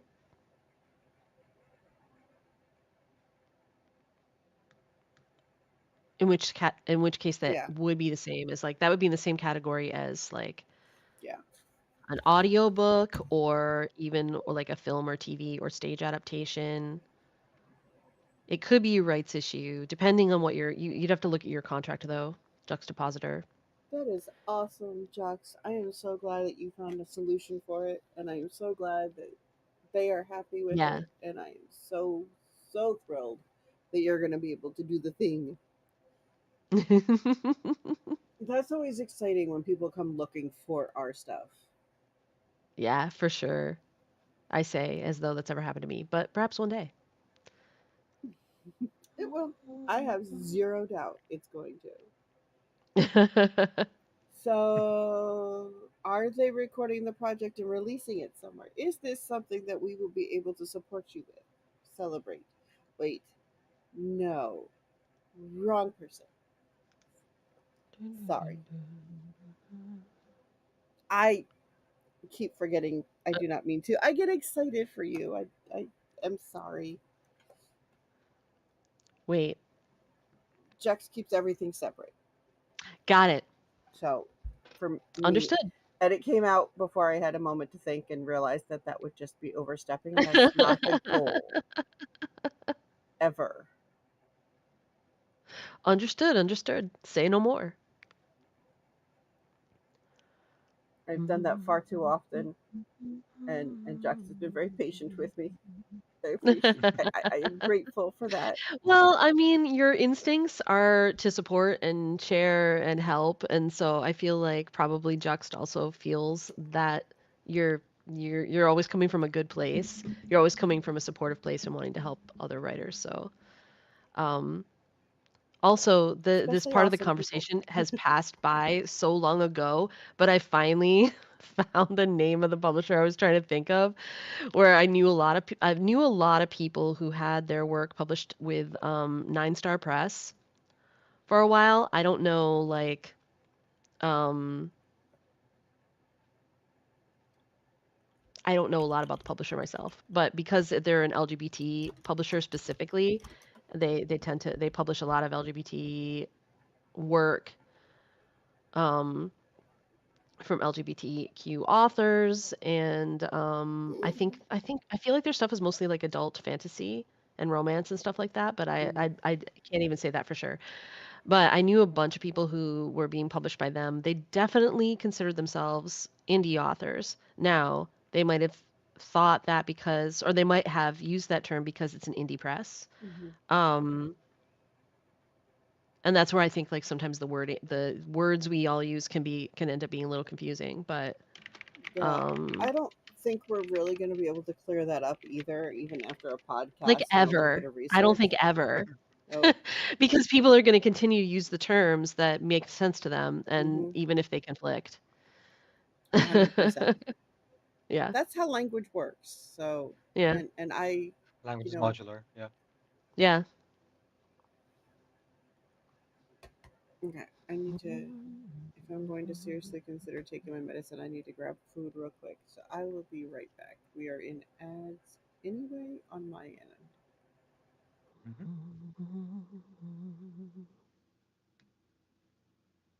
Usually, what I end up doing is taking a break or eating food because I tend to do long streams. Is I would play 2 ads, one at the start and then one at the end of the break. That way, like no ads will play for an hour or 2 hours, depending on what the settings are. Twandrine says, I propose we do the philosopher's clarification of terms. What can you explain? Can you elaborate, Twandrine? Right, right. A phoenix feather. Um,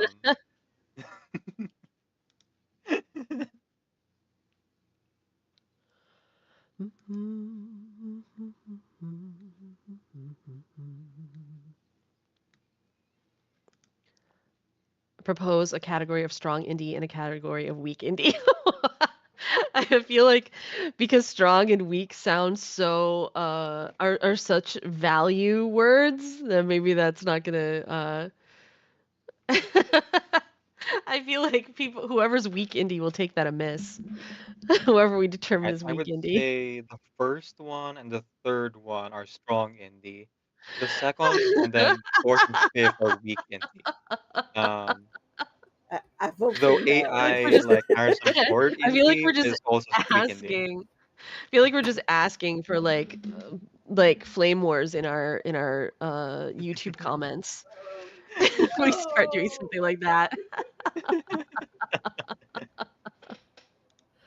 Oh, me being so philosopher brain, for sure, for sure. Maybe we can come up with some other term to use for ourselves for like I think all the writers that I've known who have embarked on careers without having an agent and have sold their books themselves, even if they sold them to other publishers, definitely consider themselves indie. And I see why they would say that because they don't have anyone helping them sell their books and they um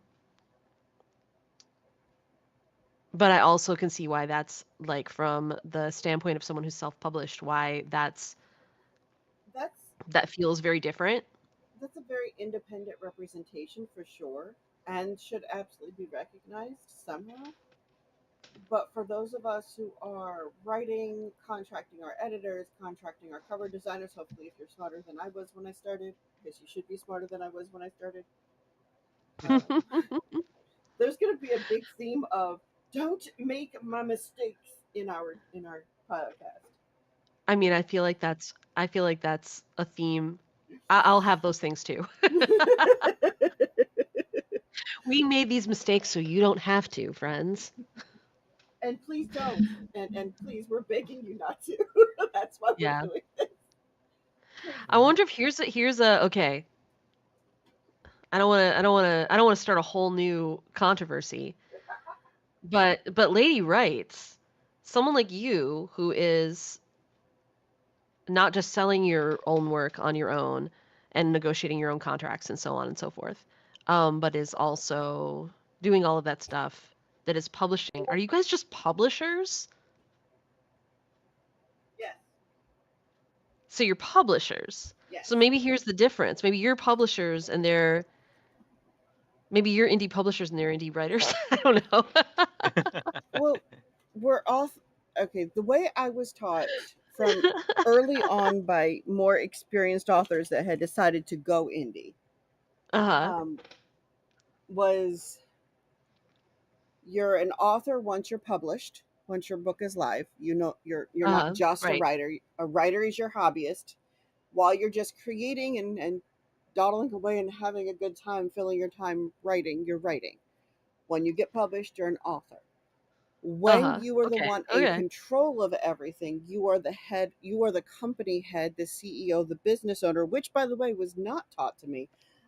I did know this innately, but my brain did not catch up because hello ADHD and among other things I am learning. Yeah. Neurospiciness, my spice did not swing that way into sanity and sense when I first started. But you are the business owner, and therefore you have to be recognized as the publisher on all rights and responsibilities within the industry. And Mm-hmm. that's the reason why we're a publisher, not necessarily Right. because being an author is separate, but because we will not be able to contract for those rights and responsibilities as is recognized in the already established industry unless we are willing to claim the title of publisher. Right. Okay. Let me clarify my original thing. You are authors and publishers. They are authors. The authors who are independently selling their books and negotiating their contracts and Yeah, um and so on. that's I think pretty accurate. Okay, you know you love your cats when you start moving your stuff for the cats to be able to sit. Oh, for sure. I For just sure. did that absentmindedly. I'm trying to get. I've got toast in the toaster, so I'm walking back and forth. And as I did It's this, their one of my world. cats is We're just standing. living in it. She's standing over here perched, like I need to sit there, mom. So I literally just moved the clothes that I was planning on taking to the to go get washed. I just moved those out of her way so she could sit. Because of course the cat gets priority. What was I Of course, of course.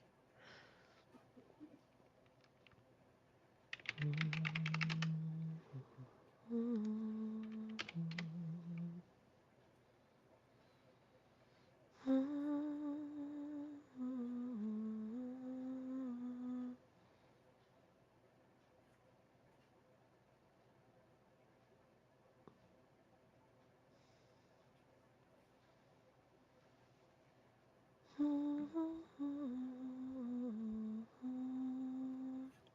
And of course I put it on my chair. So where do I get to sit?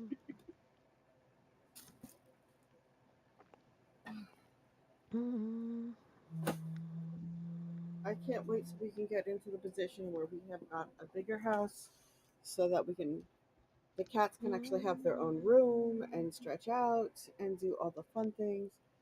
Small and medium indies, we should, if we are going to go that route in discussion plan, we should really like go get some people who understand their small and medium indies. And I do have a few people, indie publishers. As Mhm. to independent authors that are of those levels, a lot of independent authors kind of get to the mid tier and are pretty content. So that's actually pretty easy to find. We make enough to pay our bills and we call it a day. Like we're not. If we get to bestseller status time and time again, fabulous. But it's not necessarily the goal. For those who are in this for the long haul, the goal is to earn a living. If that makes Yeah. sense. That's something I'm not doing yet. So like, A living would be so much nice. respect. So much respect to you. Yeah. I'm Um, hopeful that's on the horizon. We'll see. it's gonna take time, and make sure you give yourself grace. I'm trying, but I'm giving myself, well, it's hard to give too much grace when when there's like bills to pay, Hmm. rent, and, uh, but I'm doing my best.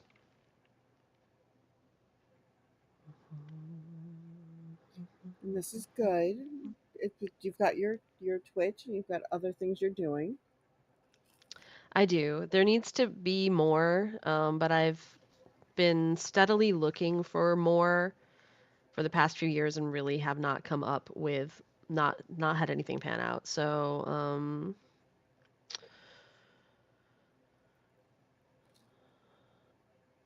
I'll still be looking for that. What I'm really hopeful for is that, and I, I have no way of knowing if this is going to be the case, if this is going to work out. I'm hoping that once my book is published, that some of the things I'm doing now can feed off each other a little bit, and like like I'm hoping that my Twitch audience will grow. I'm hoping that that also conversely my readership will grow because of Twitch. Like I'm hoping they'll benefit each other. Even though right now Twitch is not booming for me by any stretch of the imagination, but I'm hoping that these things will be able to feed off each other. I'm hoping our podcast will fall into that mix somewhere for us as well.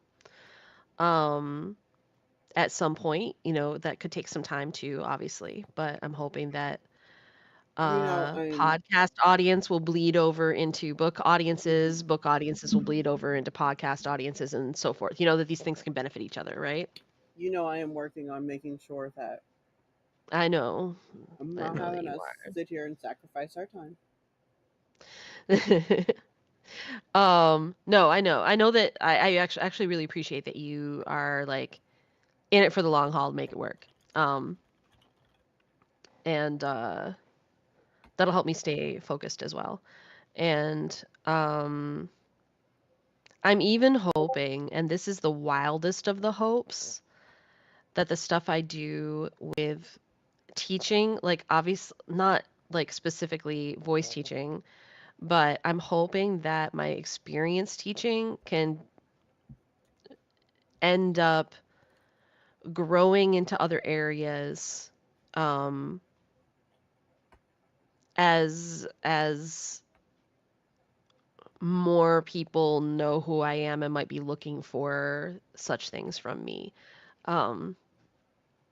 I even have an absolutely even wilder hope, dream thing that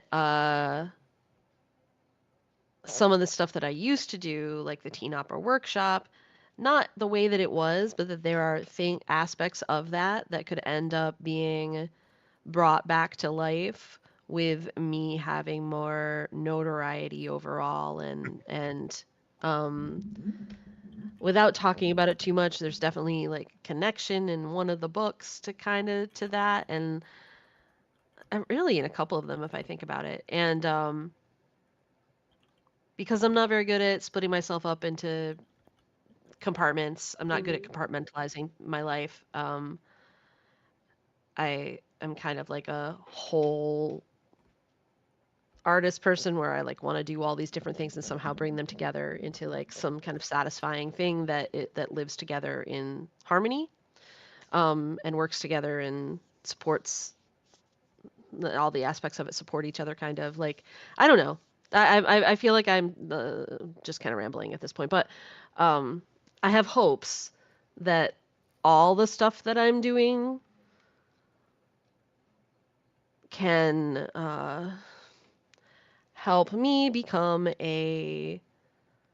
more of the artist that I want to be, the like more complete artist that I want to be, and also support me better than I'm supporting myself now with all the pieces of things that are not as connected as I would like them to be currently, I guess. I sort of see becoming like a more whole artist as also having more ability to support myself, which might be unrealistic. And I mean, probably is, but I've done plenty of unrealistic things and succeeded at them in my life. So I feel like, why not this? Honestly, I am kind of hoping for a lot of the same. That's part of why I got excited about, we're going to take this in bookstore direction. Yeah. Because I get to bring my Twitch stuff on here. So if I wanted to like film a table of it, and maybe I could do a giveaway on my stream, and we could, once I get this going, and I have the money coming in, and I could, really integrate it. Right. And I will have stuff printed up that will have like Kitten Sapphire stuff and my stuff, and I will have a list of Twitch streamers that people can follow if they want to be writers, and yourself included, and other such really wonderfully helpful things.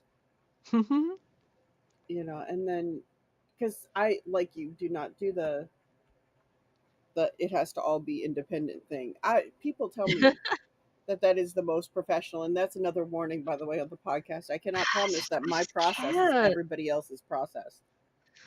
Right, of course. Of course, of course. A lot of people will have preached to me, no, this is this and that is that. Like, this cup goes over here, and this cup goes right here, and this cup goes over there. And I'm just kind of like, no. I just want to pour all the cups in one bowl and make a delicious soup. I think it's a wonderful plan.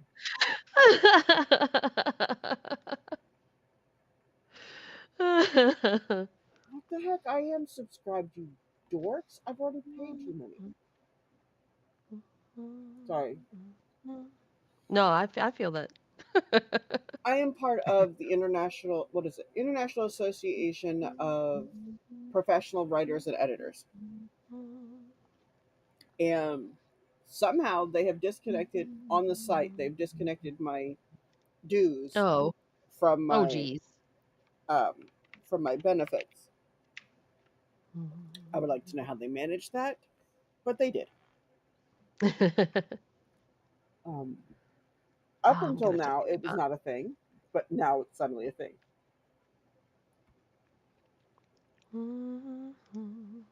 Raising Heart, welcome. How are Welcome in Raising you? Heart. Welcome in Raising Heart. I love that emote. Kitty's on. Oh, there's your kitty coming in. Remember, if you guys, anybody who is lurking in my stream, if you want to change your cat at all, you can change the voice, change the color. You just hit !cat cafe for all the things, so you can do the things. That's so cute. That's so cool. I love that so much.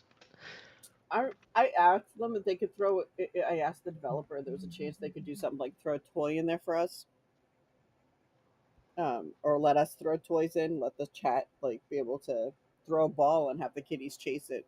Not all the kitties will. Some of them might not. Some of them might just stare, which will be funny enough by itself. I just thought it'd be different. I thought it would be a silly thing. I hope he does, but I think he kind of just said, "Okay, I made it. Call it a day."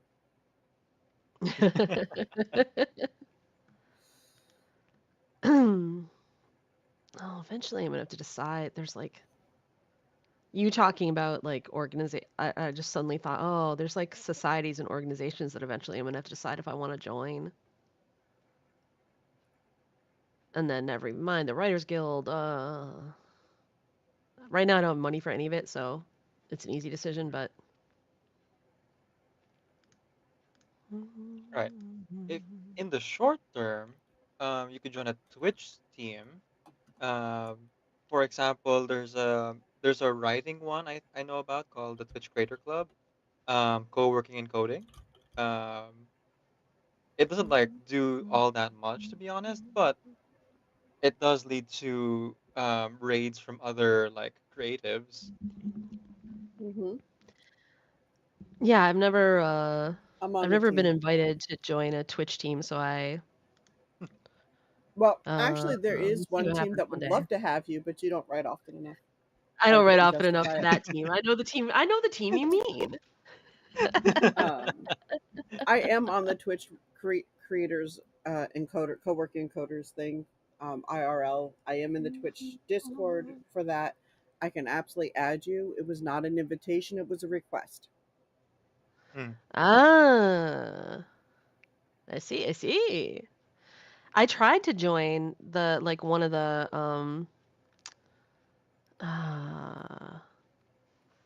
but like they never have the applications open for the like the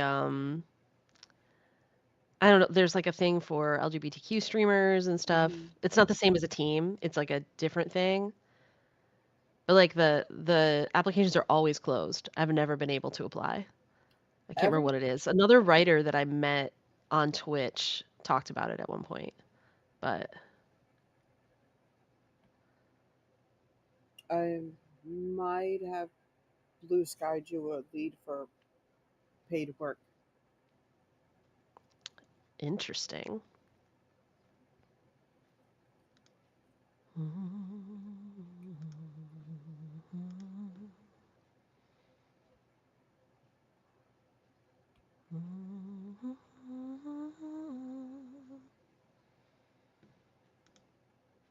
make our own team, insert Bender meme. You know what, Sarlacc? I would have made my own team already if I was a Twitch partner. You have to be a partner yeah. to make one. I would have. Or you could do some crazy things like grab a bunch of people that you know were just awesome and tell them to come sit together at the same table and call them the same. Yep. That's what the right team is. If you go over on my channel, you'll see this logo at the top. It says right team. That's what I did. As I said, you're awesome, you're awesome, you're awesome. Come sit with me. And now we're a team. Yeah, yeah. That's nice. If ever one of us could get partner, we would probably be a team. Yep. Yeah. Okay. But yeah, no, I've definitely looked into it before. I bet I would bet you $1 million. I don't have $1 million, but if I had it, I would bet you that Decaf has also looked into it because I just feel like that's got Decaf written all over it, making a team. And then at our own independent moments discovered, oh wait, you have to be partner. I'm just guessing. I mean, I fully intend on becoming a partner someday, but that's a long-term dream. I fully intend on you becoming a partner too. That's where We're you gonna want to help you go. I'll make be it right there happen. with you. You'd make a good team leader. Yeah, hope they so. would. I'd follow you. Since you've literally been paid to do that before. Yeah. It would be even better when it's a team of your own making. Right.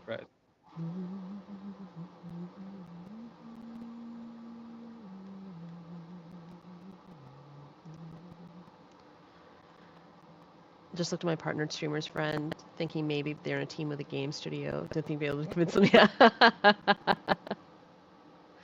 Someday, Sarlacc, one of us will hit partner. Maybe Decaf.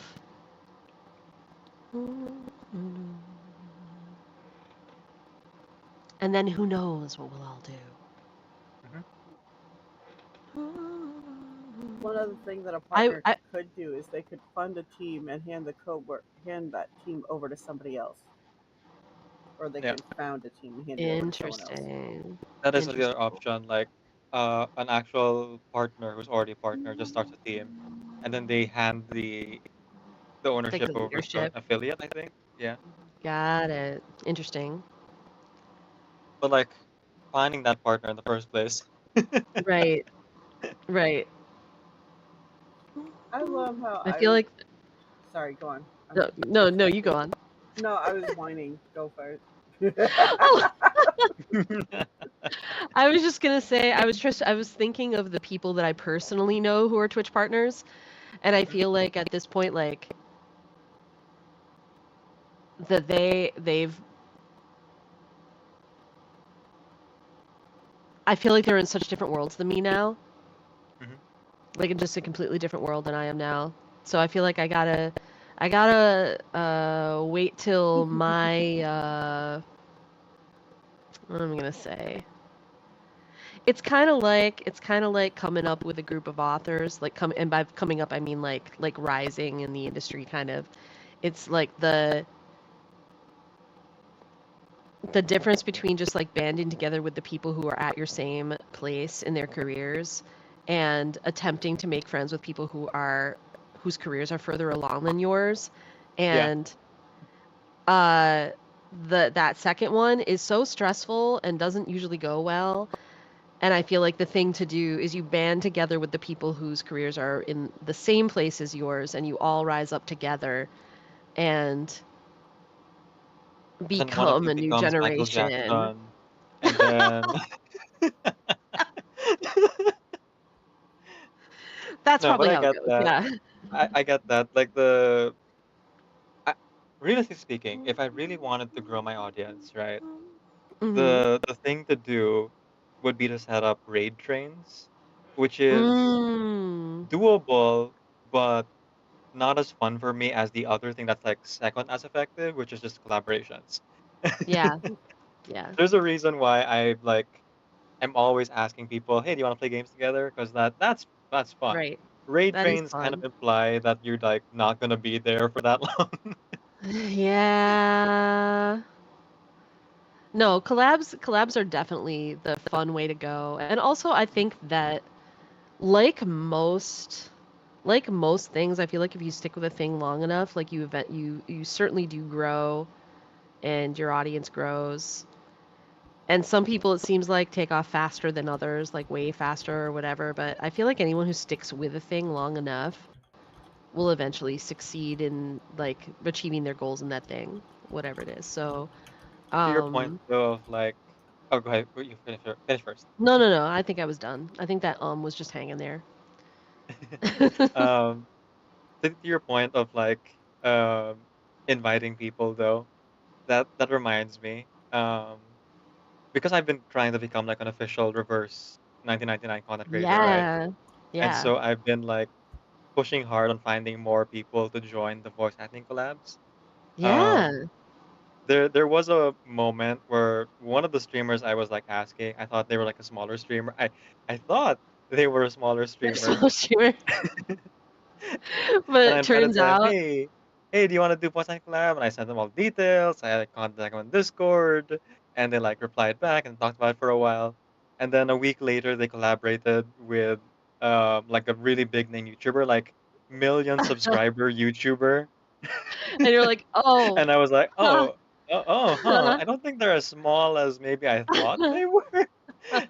And I looked again, I saw like, oh, after that collaboration, there was like always 100 people in that chat. And I'm like, maybe they wouldn't be as interested in Reverse 1999 voice acting collab with like 10 I people. mean, No, right. I I think mean, that's a good thing that you were willing to step out there and do that though. And the more that you think that somebody is a quote smaller collab or streamer, the more likely you're going to do that apparently.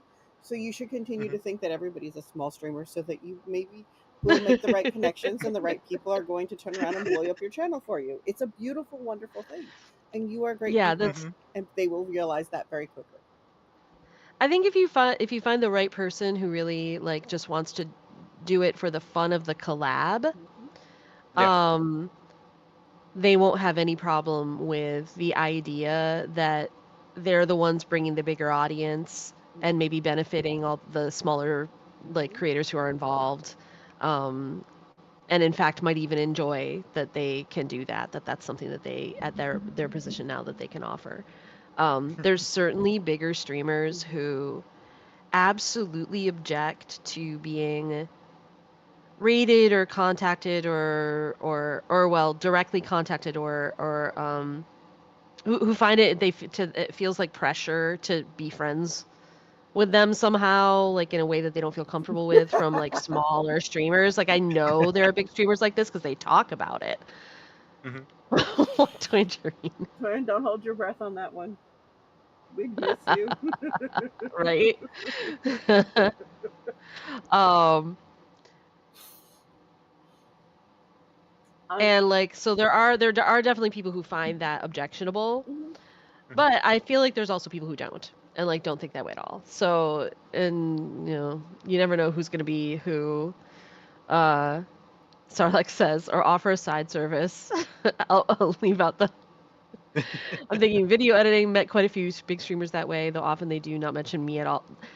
That's tragic to me that they don't mention you, Sarlacc. Mhm.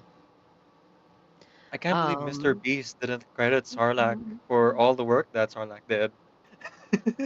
I I feel like at this point, if you don't get credited by Mr. Beast, that's just a plus in your column Yeah. for most people. The U.S. government collab, yeah, the collab where I'm streaming from When we're not saying from no, whatever no, camp they're putting all the trans people in. we're trying not to put life into it. Don't speak life into it. Oh, sorry. No life, no life. When our mutual Genshin friend returns to streaming, I want to see that MJ's account get roasted. I hope that our mutual Genshin friend returns to streaming. I hope she's gonna do that soon. I haven't talked to her in a Elijah? while. Oh, okay. No. I haven't talked to her in a while because she had to take a hiatus from the thing. But I fully believe that we'll be back in touch. I hope she returns to streaming. Is there news about her doing that soon? I know she was like moving and then moving again, and there was a lot going on. Without getting specific. But I would let my account get roasted by that person. I'm open to that. She would roast it too. She already sort of did privately one time. As you do. Well, because on that one site, there's that site that's connected to there's that thing that's connected to the other thing I can't think of the name of. I think she settled in a couple more months. Excellent. Good to know. I should reach out to her as well. Alaska? Akasha, yes, that's the thing. Where like if you have all your account connected, your Genshin account, it like will rank your characters against your characters' builds against other builds. Okay. Though I will be forever salty that they just don't have a Kaya. Like there's no Kaya ranking. Like Kaya, my best built character, like isn't a character that they rank at all. But she has all her characters are like in the top tier of like so many things, and like mine just aren't. But I'm like, hey, I 36 star my Abyss on the phone every time. That's gotta count. My account's gotta be good enough for something. When streamers pay me, I will never push them to mention me or try to slip it out that I'm working with them. Being paid for a service and advertisement service is not a big part of that agreement. Yeah. You do edit short video featuring. I realize they're not obligated to credit you, Sarlacc, or mention you, but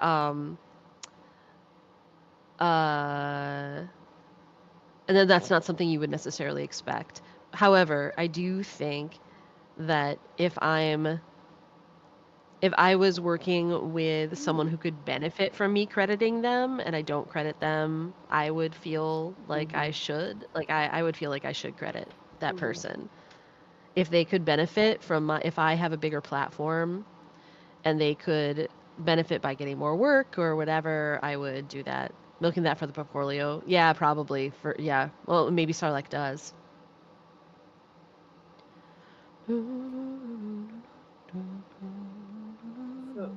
Even though Mr. Beast is a terrible person. From all accounts, by all accounts. Don't come and get me, Mr. Beast fans. They exist? I think they do. I think they're mostly children, though, so... Yeah, so... You know, just change your stream to 18 plus and then they can't enter. Just have to be verified for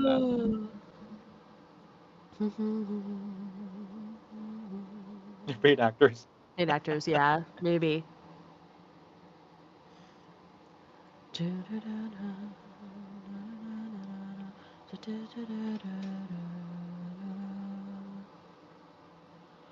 I'm going through jobs at River City. You need advice, Twin? Advice we are qualified to give to you? I don't search statistics, but rather skill and time with my portfolio, though I'm redoing my portfolio soon after I move. Oh, you're moving, Sarlacc? Should I have known that already? I often forget things, so maybe I did know that already. If so, I apologize.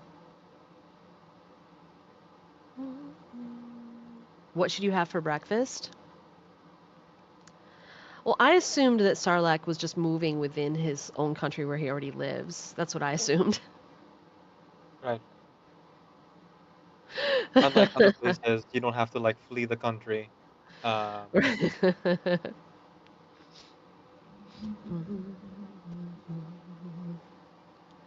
End of the month, been hectic month. Ah, you don't know if you've mentioned it. Heads all over the place. Yeah, no, fair. Moving is stressful and time consuming. What should Twangerine have for breakfast? I start with food. Bacon, sausages. Uh, you can grill bacon, I think. You want to grill? Toast. You can grill toast. Grilled cheese. You have grilled cheese for breakfast. A grilled cheese sandwich. Ew, bread. Oh right, you're rice people.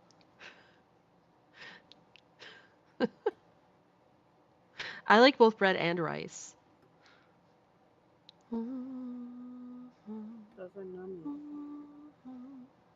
Why is bacon and French toast yummy? Yeah, burgers. Did you just had get slurred? big too No, I meant you like. I didn't mean like that. much. I meant you Oh boy. specifically, Twangerine.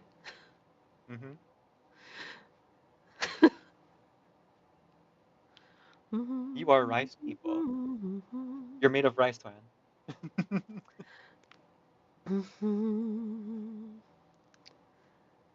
I meant like you're a rice person, but not like you're rice people in a that sort of sense. Okay, you want to hear something that absolutely broke my heart? There's somebody at the store I used to work at that is good-hearted, good-natured kind of person, but it kind of reminded me that I operate differently than some people and in some things.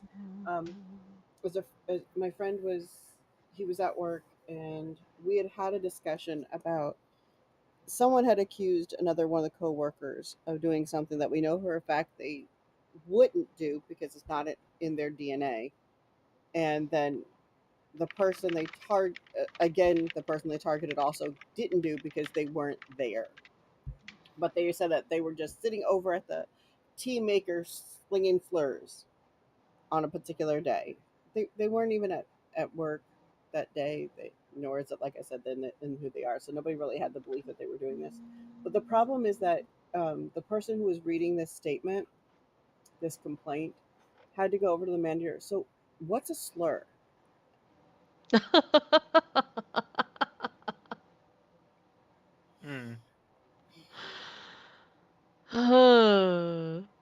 It's an interesting question. Uh-huh. I don't know how our beloved manager answered that. I But wouldn't want to be the person who had to answer that. yeah. So But back in 1862, when Christopher Columbus sailed the ocean blue. But let me provide you with some yeah, examples. no, you are 100% correct. They are not. Boy. But yeah, that whole question kind of sidelined the whole everything because it's like, Also, heck, my Boris, welcome in. You ate my Boris. Wait, what does that even it's mean? the 13th. That's closed. Oh, there's a Is great. that a free pass to insult someone? Maybe. Censor.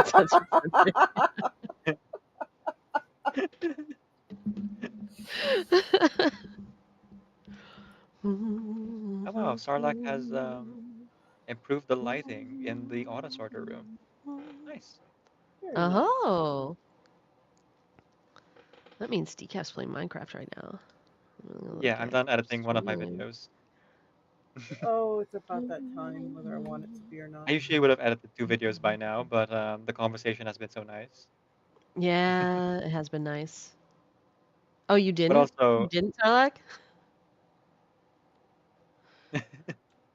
but also the video I was editing, I was editing it from the start, and it was during a subathon, so there was a lot more banter than usual.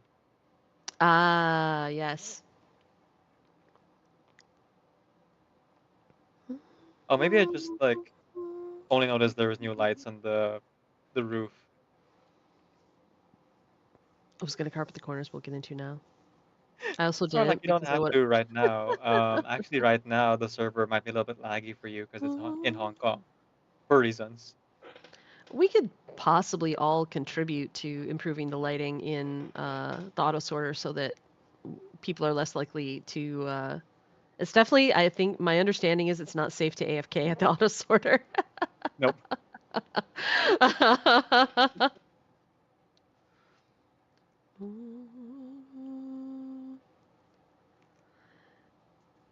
Yep, I'm in it. There's actually a Hong I'm Kong in the Hong server. Kong Yeah. server. I think when the Malaysians log in first, it goes to Singapore, and when Decaf logs in first, it goes to Hong Kong. It's 50 actually for me. Sometimes it goes to Oh, Hong Kong, really? sometimes it Oh, goes to Singapore. sometimes it is Singapore. Yeah. Alex says even when I'm first on the server, it's still another continent. Right, because it's always Brazil when you log on first. That's like on the same continent as me, or like yeah. I don't think they understand that Similar continent South anyway. Africa has internet. Maybe. I'm like, how is Brazil actually the closest to Sarlacc? Is it actually the closest server they have?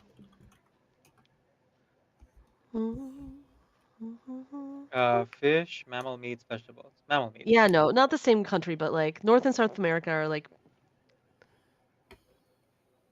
right on top of each other. They're both in the south. South Africa and South America.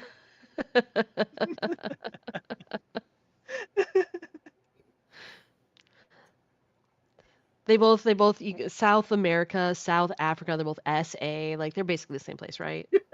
Oh, what? According to the Minecraft servers. According to Microsoft Realms. There's actually a high-speed Miku direct line in between Brazil and South Africa. Yeah, speaking of Miku, Hatsune Miku is still here. You'll be happy to know.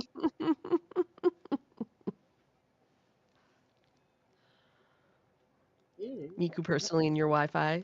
Yeah. Okay, give me your thoughts on something real fast. Sure. I'm going through jobs that I'm sharing with for authors and writers who, because we all need to make something in between. You know, it doesn't matter what you're doing. It doesn't hurt to have something going in between. Plus, if we can get published in little magazines and stuff, the other benefit is visibility. So I'm looking at these and I'm trying to decide which ones to post. I usually post just about any because payment is good. It all depends on what your goal is.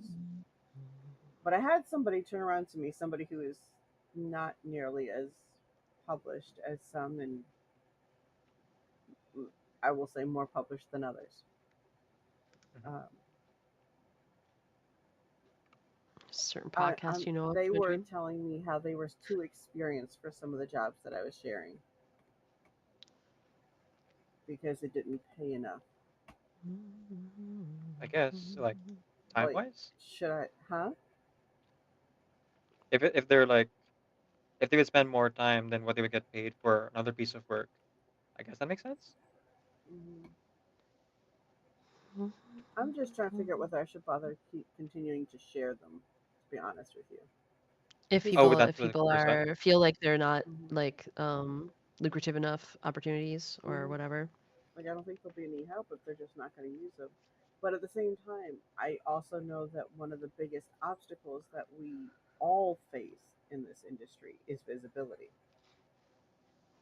So if I'm getting $50 for, 1,000 words, but I'm getting published somewhere that I know will be seen to a different audience than what I have, I'm getting more of a benefit, more from the visibility and the byline sending them to my books than I am the $50.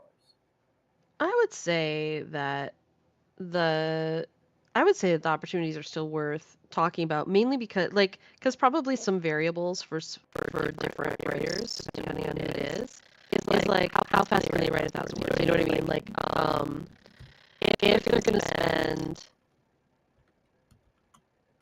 an outrageous amount of time writing the 1,000 words to get their $50, it might not the exposure might not outweigh the time lost, depending on how valuable their time is right now, like how much they need to value their time, like how much they have going on, what all their responsibilities are.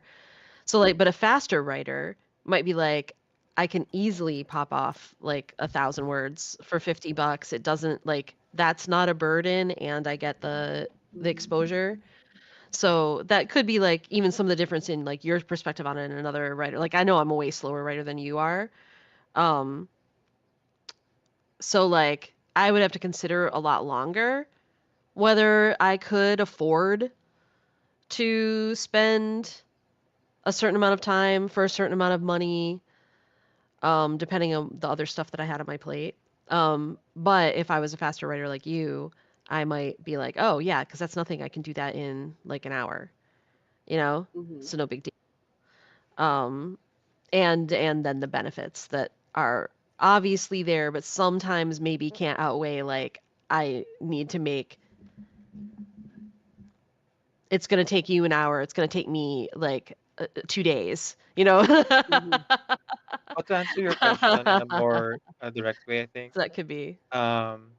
it depends if you're like if you're giving the recommendations in a public forum or via direct messages. If it's direct messages, I would say it's easier to stop sending them stuff. But if it's in a forum, then other people might take the job instead. So, you can keep doing that. Yeah. Well, if you're that experienced, then why to find the better paying work with that experience, right? I feel like criticizing Lady Writes for sharing the opportunities is odd, but I don't know that they were necessarily criticizing me specifically, but I think they almost took it like I was insulting them. Interesting. For like this one that I'm looking at is they're looking specifically for LGBTQIA writers, and they're paying $100. Oh, Black Youth Project specifically, so really niche.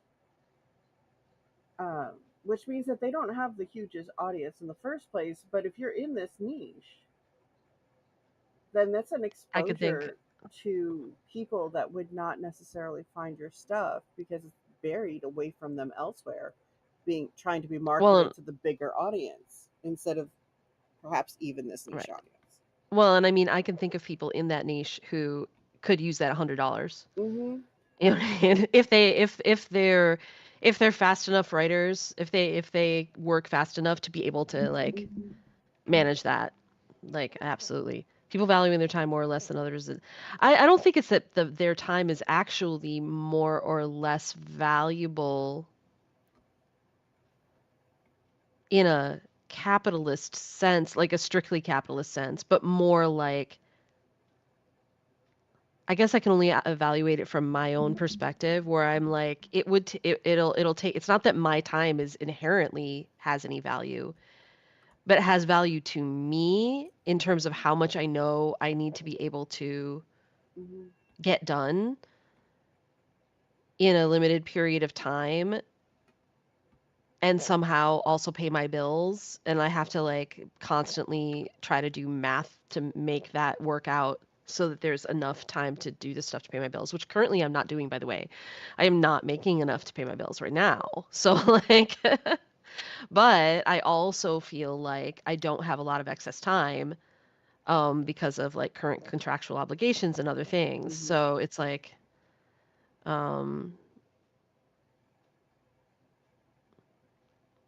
like for a while before my book sold, I was trying to write stories I could submit to sci-fi magazines that were mostly not going to be for huge amounts of money, but would be for something.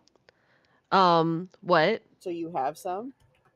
Well, no, because I started to write one and it kept getting longer and longer and longer until it was definitely a novella, and then I sold my book, and so that had to go kind of on the back burner. So like, no, But so like it didn't work out for me, but like I was gonna do that. So you need to jump That into was the my next plan, Stories was on to try to Fire. make like the $100 here, the 200 there. You know, like I was gonna go for it because I needed it. I still need it. I just don't have the time anymore.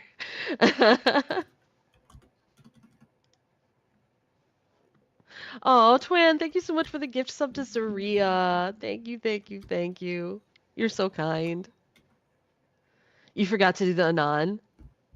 So I Wah just wah wah. posted a We knew poem. we were gonna know it was you anyway. What's the point of clicking that box, Twingerine?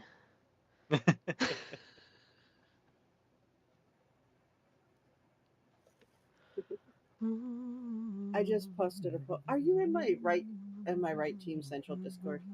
Probably not. Probably not. That's where I post all my subscriptions or my jobs and stuff for writers. Probably not because I'm not on your right team. Oh, this isn't just for the team. This is for team and communicators and support people who have participated in our events and things that we're doing. I can find the invite button. I really can't.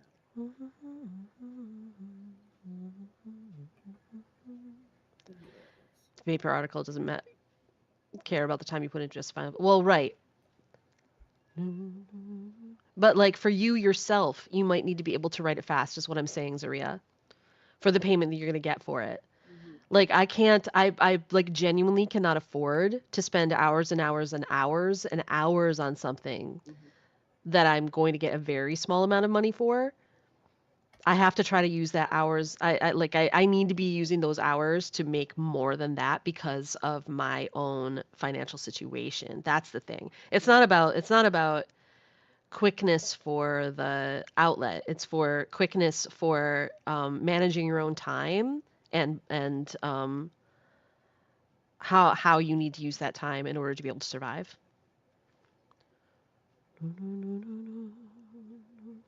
Get a check every milestone / deliverable per book. Certain milestones. That be nice? I would love that. I would love that. That would be glorious. You tell me where I can sign up for that program. Doesn't that mean you have to constantly sell books? Like for me, yes, Twingerine. And also probably for Lady Writes. Here's a place where we we're the same. Cross over. We have to constantly sell books. That's part Lady Writes is selling them directly to readers and I'm selling them to publishers, but we got to constantly sell books and write more books. But I don't get to really start that constantly part until my first book is published. Like strategically, it would be a bad idea, like we were talking about earlier. And this is why I have started the pop-up bookstore, or I am starting the pop-up bookstores, because it gives me another outlet, not just for myself, but for others as well. So the way, also Twingerine, the way that contracts work in traditional publishing, the only money that you get a check for after certain deliverables, blah, blah, blah, is your advance. So like, but your advance these days is not all in advance. You get it doled out to you by certain contractually indicated milestones in the process of that specific book. Then after that, you don't make a cent on the book until you've earned out your advance. And then you start getting royalties. If you earn out your advance, then you start getting royalties on every sale. And then I think those usually come in like twice a year, maybe once, maybe 4 times if you get them quarterly. I don't know for sure. But which is part of why you want part of why strategically, what do you mean earn out your advance? Because the advance is an advance on sales, an advance on royalties. So like you get all the money you get up front in traditional publishing is an advance on the royalties that your book will earn. So now if you get a big enough advance, like certainly plenty, especially huge advances often do not, it's not contingent on sales. You get the advance regardless, and you get to keep it whether or not your book earns out. You get to keep your advance. You do not have to pay it back, no. That is a positive You get to change. keep the advance no matter what, which is why you want as high an advance as possible. But the way to continue getting high advances, right, the earning out is you don't get more royalties until the sales of your book surpass what they gave you in the advance. Does that make sense? Like, let's say they gave you, like, let's say you were not me and they gave you, like, a 6-figure advance on your YA novel. That would not be a new author, no. You're not me. It used to be sometimes, but those times have changed. Mhm. All right, so it's 20K, yeah. Let's say you get 20K. Let's say your advance is 20K. So you get the 20K up front, though nowadays you never get it in one big lump sum. They break it up with specific milestones. Like you'll get a piece of it when you sign the contract, then you get another piece of it when you deliver your like edited your you've gone through edits and you've delivered a manuscript and they accept it, and you get another piece maybe when like this is happening or it gets published or whatever, like on the publication date. Like there's specific milestones. It's never advance anymore. It's always broken up into things from the time that you sign your contract till the time the book is published. However, that's all the money you get until the book has sold enough that it covers everything they already gave you in the advance. And then after that, you start getting royalties regularly. So you might want to get less royalties. No. Never. You want the biggest advance possible and you want the most royalties possible because ideally, this like lots of books way more books than you guys think don't earn out their advance. And just by the way, publishers still make a profit even if you don't earn out your advance. So it's not like you're super letting them down if your book doesn't earn out, but it does mean you don't get more money until you sell the next book and get another advance. Yeah, exactly. 20K of royalties, then you start royalties on additional sales. Right, exactly.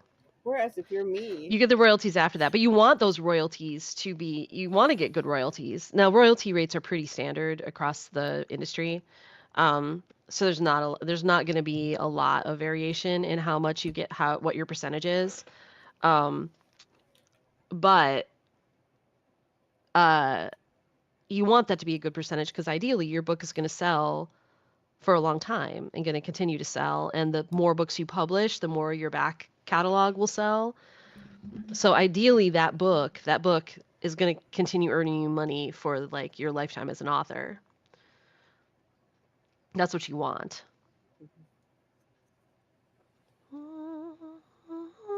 Whereas the reason why I ended up being indie is because I couldn't wait for all of that. I had mouths to feed. So right.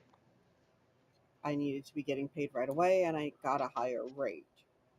They were the numbers I was being quoted at the time was something like a $5,000 advance, which is like 2 months worth of bills.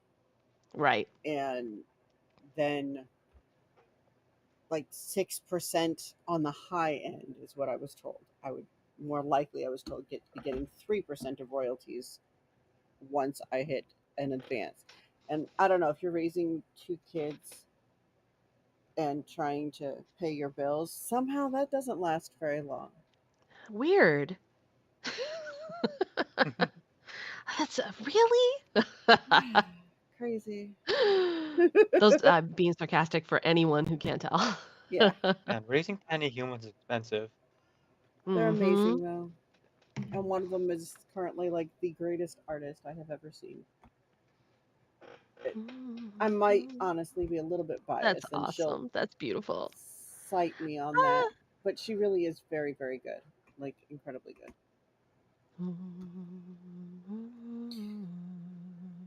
If I sell to my audience, can I always publish them later? What do you mean? Or do I don't know what that means either. Usually, if what you're saying is usually you cannot get a deal with a publisher on something you already self-published, if that's what you're unless saying the it's a rare very occasion, rare. yeah, there are rare occasions where the publisher will come look for you, Yeah. and those are rare occasions, and it's a real process, as I have been made to understand from those who have done it. Yeah. It's not something that happens very often. There's a lot of verification that goes back and forth on both sides. It's a case of they see you already have the platform and they know that they can give you a bigger audience. Right. And they have to know they're going to make money. So like to offer on your book, they have to know that they're going to make a profit from it. So they're not going to offer to publish a book that's already been published unless it's a rare situation where they know that the audience will be enough bigger than it was originally that they're not gonna that there's still a lot of sales in there. To answer Unless your you're a question, podcast, you're publishing your book as podcast in between. Yeah. to answer your There were question, times. yes, you can absolutely sell a subscription to get access to your book. I do it on Ream, and then I will publish the book after the fact.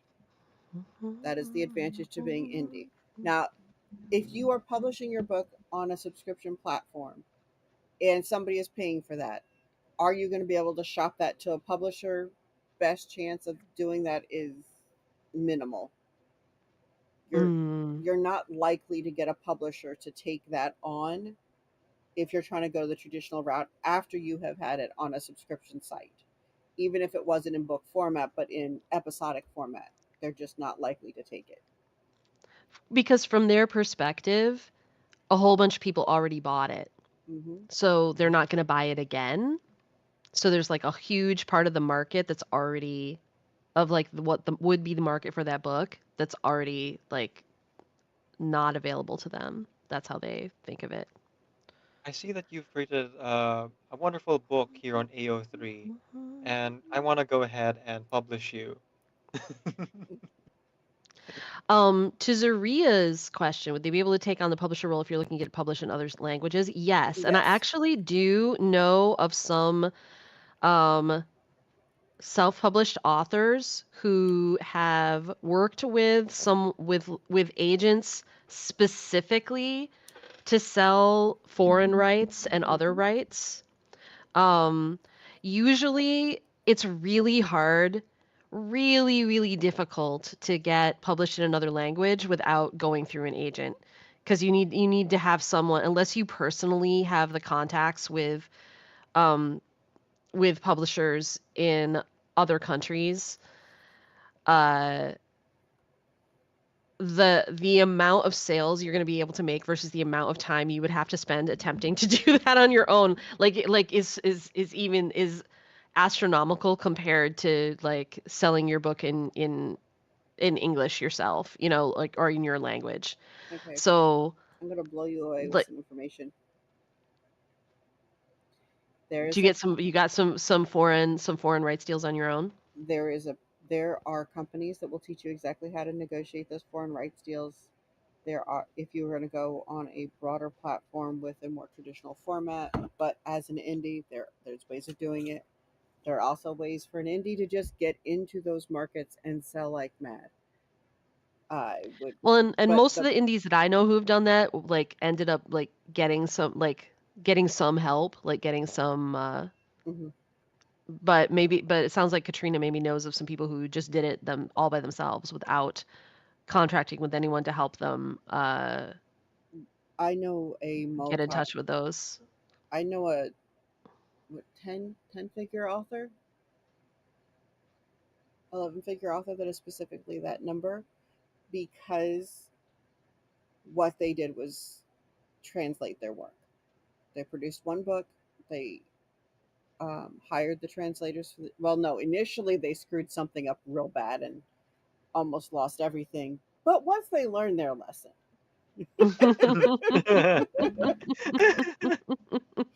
clarify this properly. Once they learned their lesson after almost losing everything, they did get the right translators for each of the markets where they were already kind of selling well in with their not so good method. They thought they had the great answer. Their answer was Google Translate. And Oh, they didn't go get pain. an editor or someone to look at it. Yeah, you understand. Oh, But then, yeah, but they were still selling then. The problem is that they were, of course, getting crap reviews because, hello, it was Google Translate. right, right. But it was kind of one of those things where after seeing all of that, they knew they could do better. And because the people had bought the books, were kind of, some of the comments were things like they liked ChatGPT. This is before chat when they were doing it, so this is years ago. So they didn't even have that extra benefit. But yes, Yeah. seriously, but they were still selling, so that kind of told them there's definitely a market for this, that we needed to fix it, and so they did. And so instead, they went and they hired people who could do the translation, and then they hired an editor in that language, and then they said, Mm-hmm. then they trusted and hit publish, and now, like I said, they're what, 11 or 12 figure author easily, because they started to do that systematically with each and every one of their books.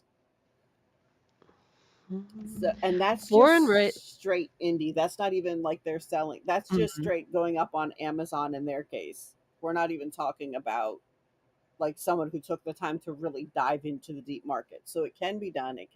You can make money internationally speaking.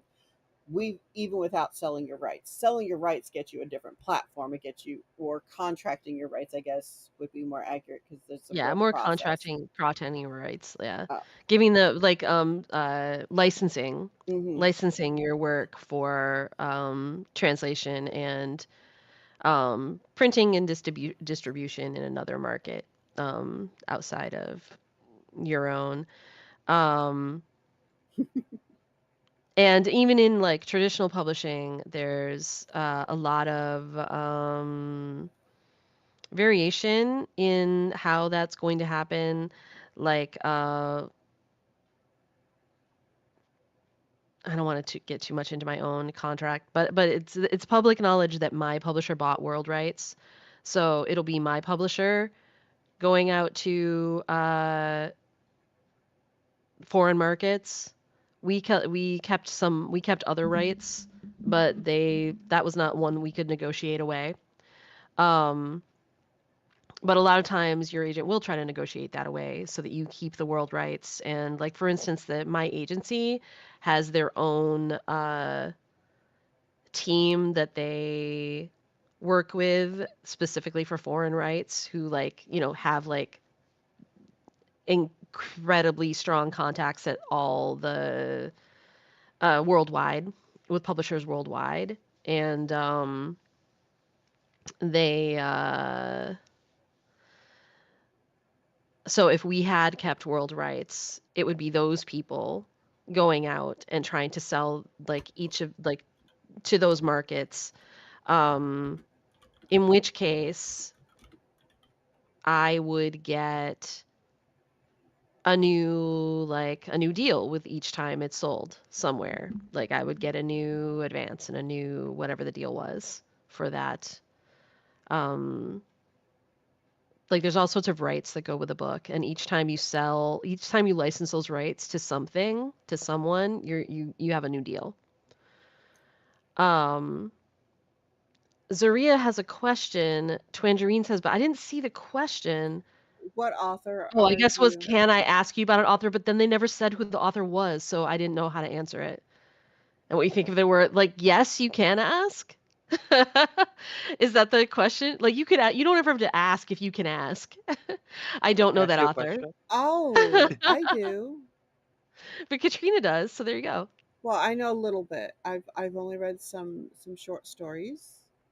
Is there a? I haven't read a whole lot, but they are no. They're actually taught in one of the curriculums for one of the schools here. So they're well enough known. They're well enough um, appreciated that they're worth studying in some perspectives.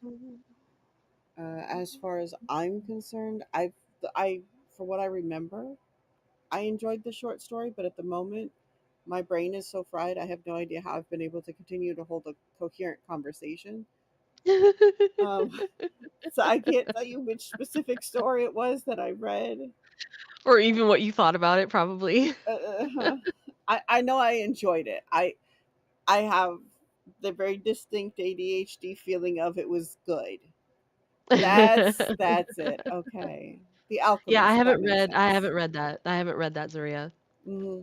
I will admit that at this time in my life, I mostly only have time to read in my own genre because I have to keep up with it. Have to. Mm-hmm. And I don't have time to read like I don't get to read grown-up books, you guys. So yeah, there you go. So if you're looking to read, it's probably a really good call. Trendry says I didn't understand The Alchemist. I haven't read The Alchemist specifically. I've read, like I said, I know I've read some short stories. And I knew there was another big name sitting out there somewhere behind him. I just like a big known title. I just couldn't remember what it was. Sarlacc asked, but after all these rights, what is left? Oh, sorry. Finish what you were saying. I was just gonna say, so if you're looking to for something to read, sounds like this is probably a good person to be picking up and reading. That's all. Sarlacc asked, but after all these rights, what is left? I mean, hopefully nothing. You want to sell all the rights. I mean, like if you're me, like if you're in traditional publishing, you want to license like all the rights you can. You want to license, like North American rights. You want to license world rights. You want to like to as many places as possible. You want to license audio rights. You want to license adaptation rights for film, television, graphic novels, like web series, like whatever rights you can get, you want to sell them till there's nothing left except the next book. Like that's what you want to do. Video game rights, we kept those, Twin. Good. I could sell video game rights to my book. I don't think it would make a very good video game, but I suppose you never know. Someone might have a brilliant idea. You could turn it into a I'm visual not closed novel. off to it. Visual novel, totally. Honestly, I'm open to offers. I'm trying to talk Contact my agent. Leo into learning how to do that because he and a couple of friends of his are really good at Leo. Dating sim. Wait, we're gonna put it into. I feel like that might be interesting from the little bit I know about your book. You play as Lou. Tangerine, that's hilarious. Yeah, you want to develop that? Talk to my agent. Talk to my agent. But I was just thinking it would be fun to be able to get them to contract out just even if it's just a chapter at a time for something like a visual novel. You know. Yeah. And get authors who would like to see their books come to life in that way. You know, I don't know, maybe I'm silly for that, but I could see it paying some bills that way, you know, helping authors do something different. They get the contract for the rights and somebody else does the work. And then or the contract to put it together, it's all theirs. You know, I don't know, maybe I'm silly. But I feel like that could go nicely. Because then it gets sold on places like Steam and stuff, and it just is a fun way to interact with a book. But I'm done rambling, and I should probably I should probably step away anyway. Oh. I just looked at the clock. Should you get some rest? I've got a few things going on, and I have to meet with the client in a little bit.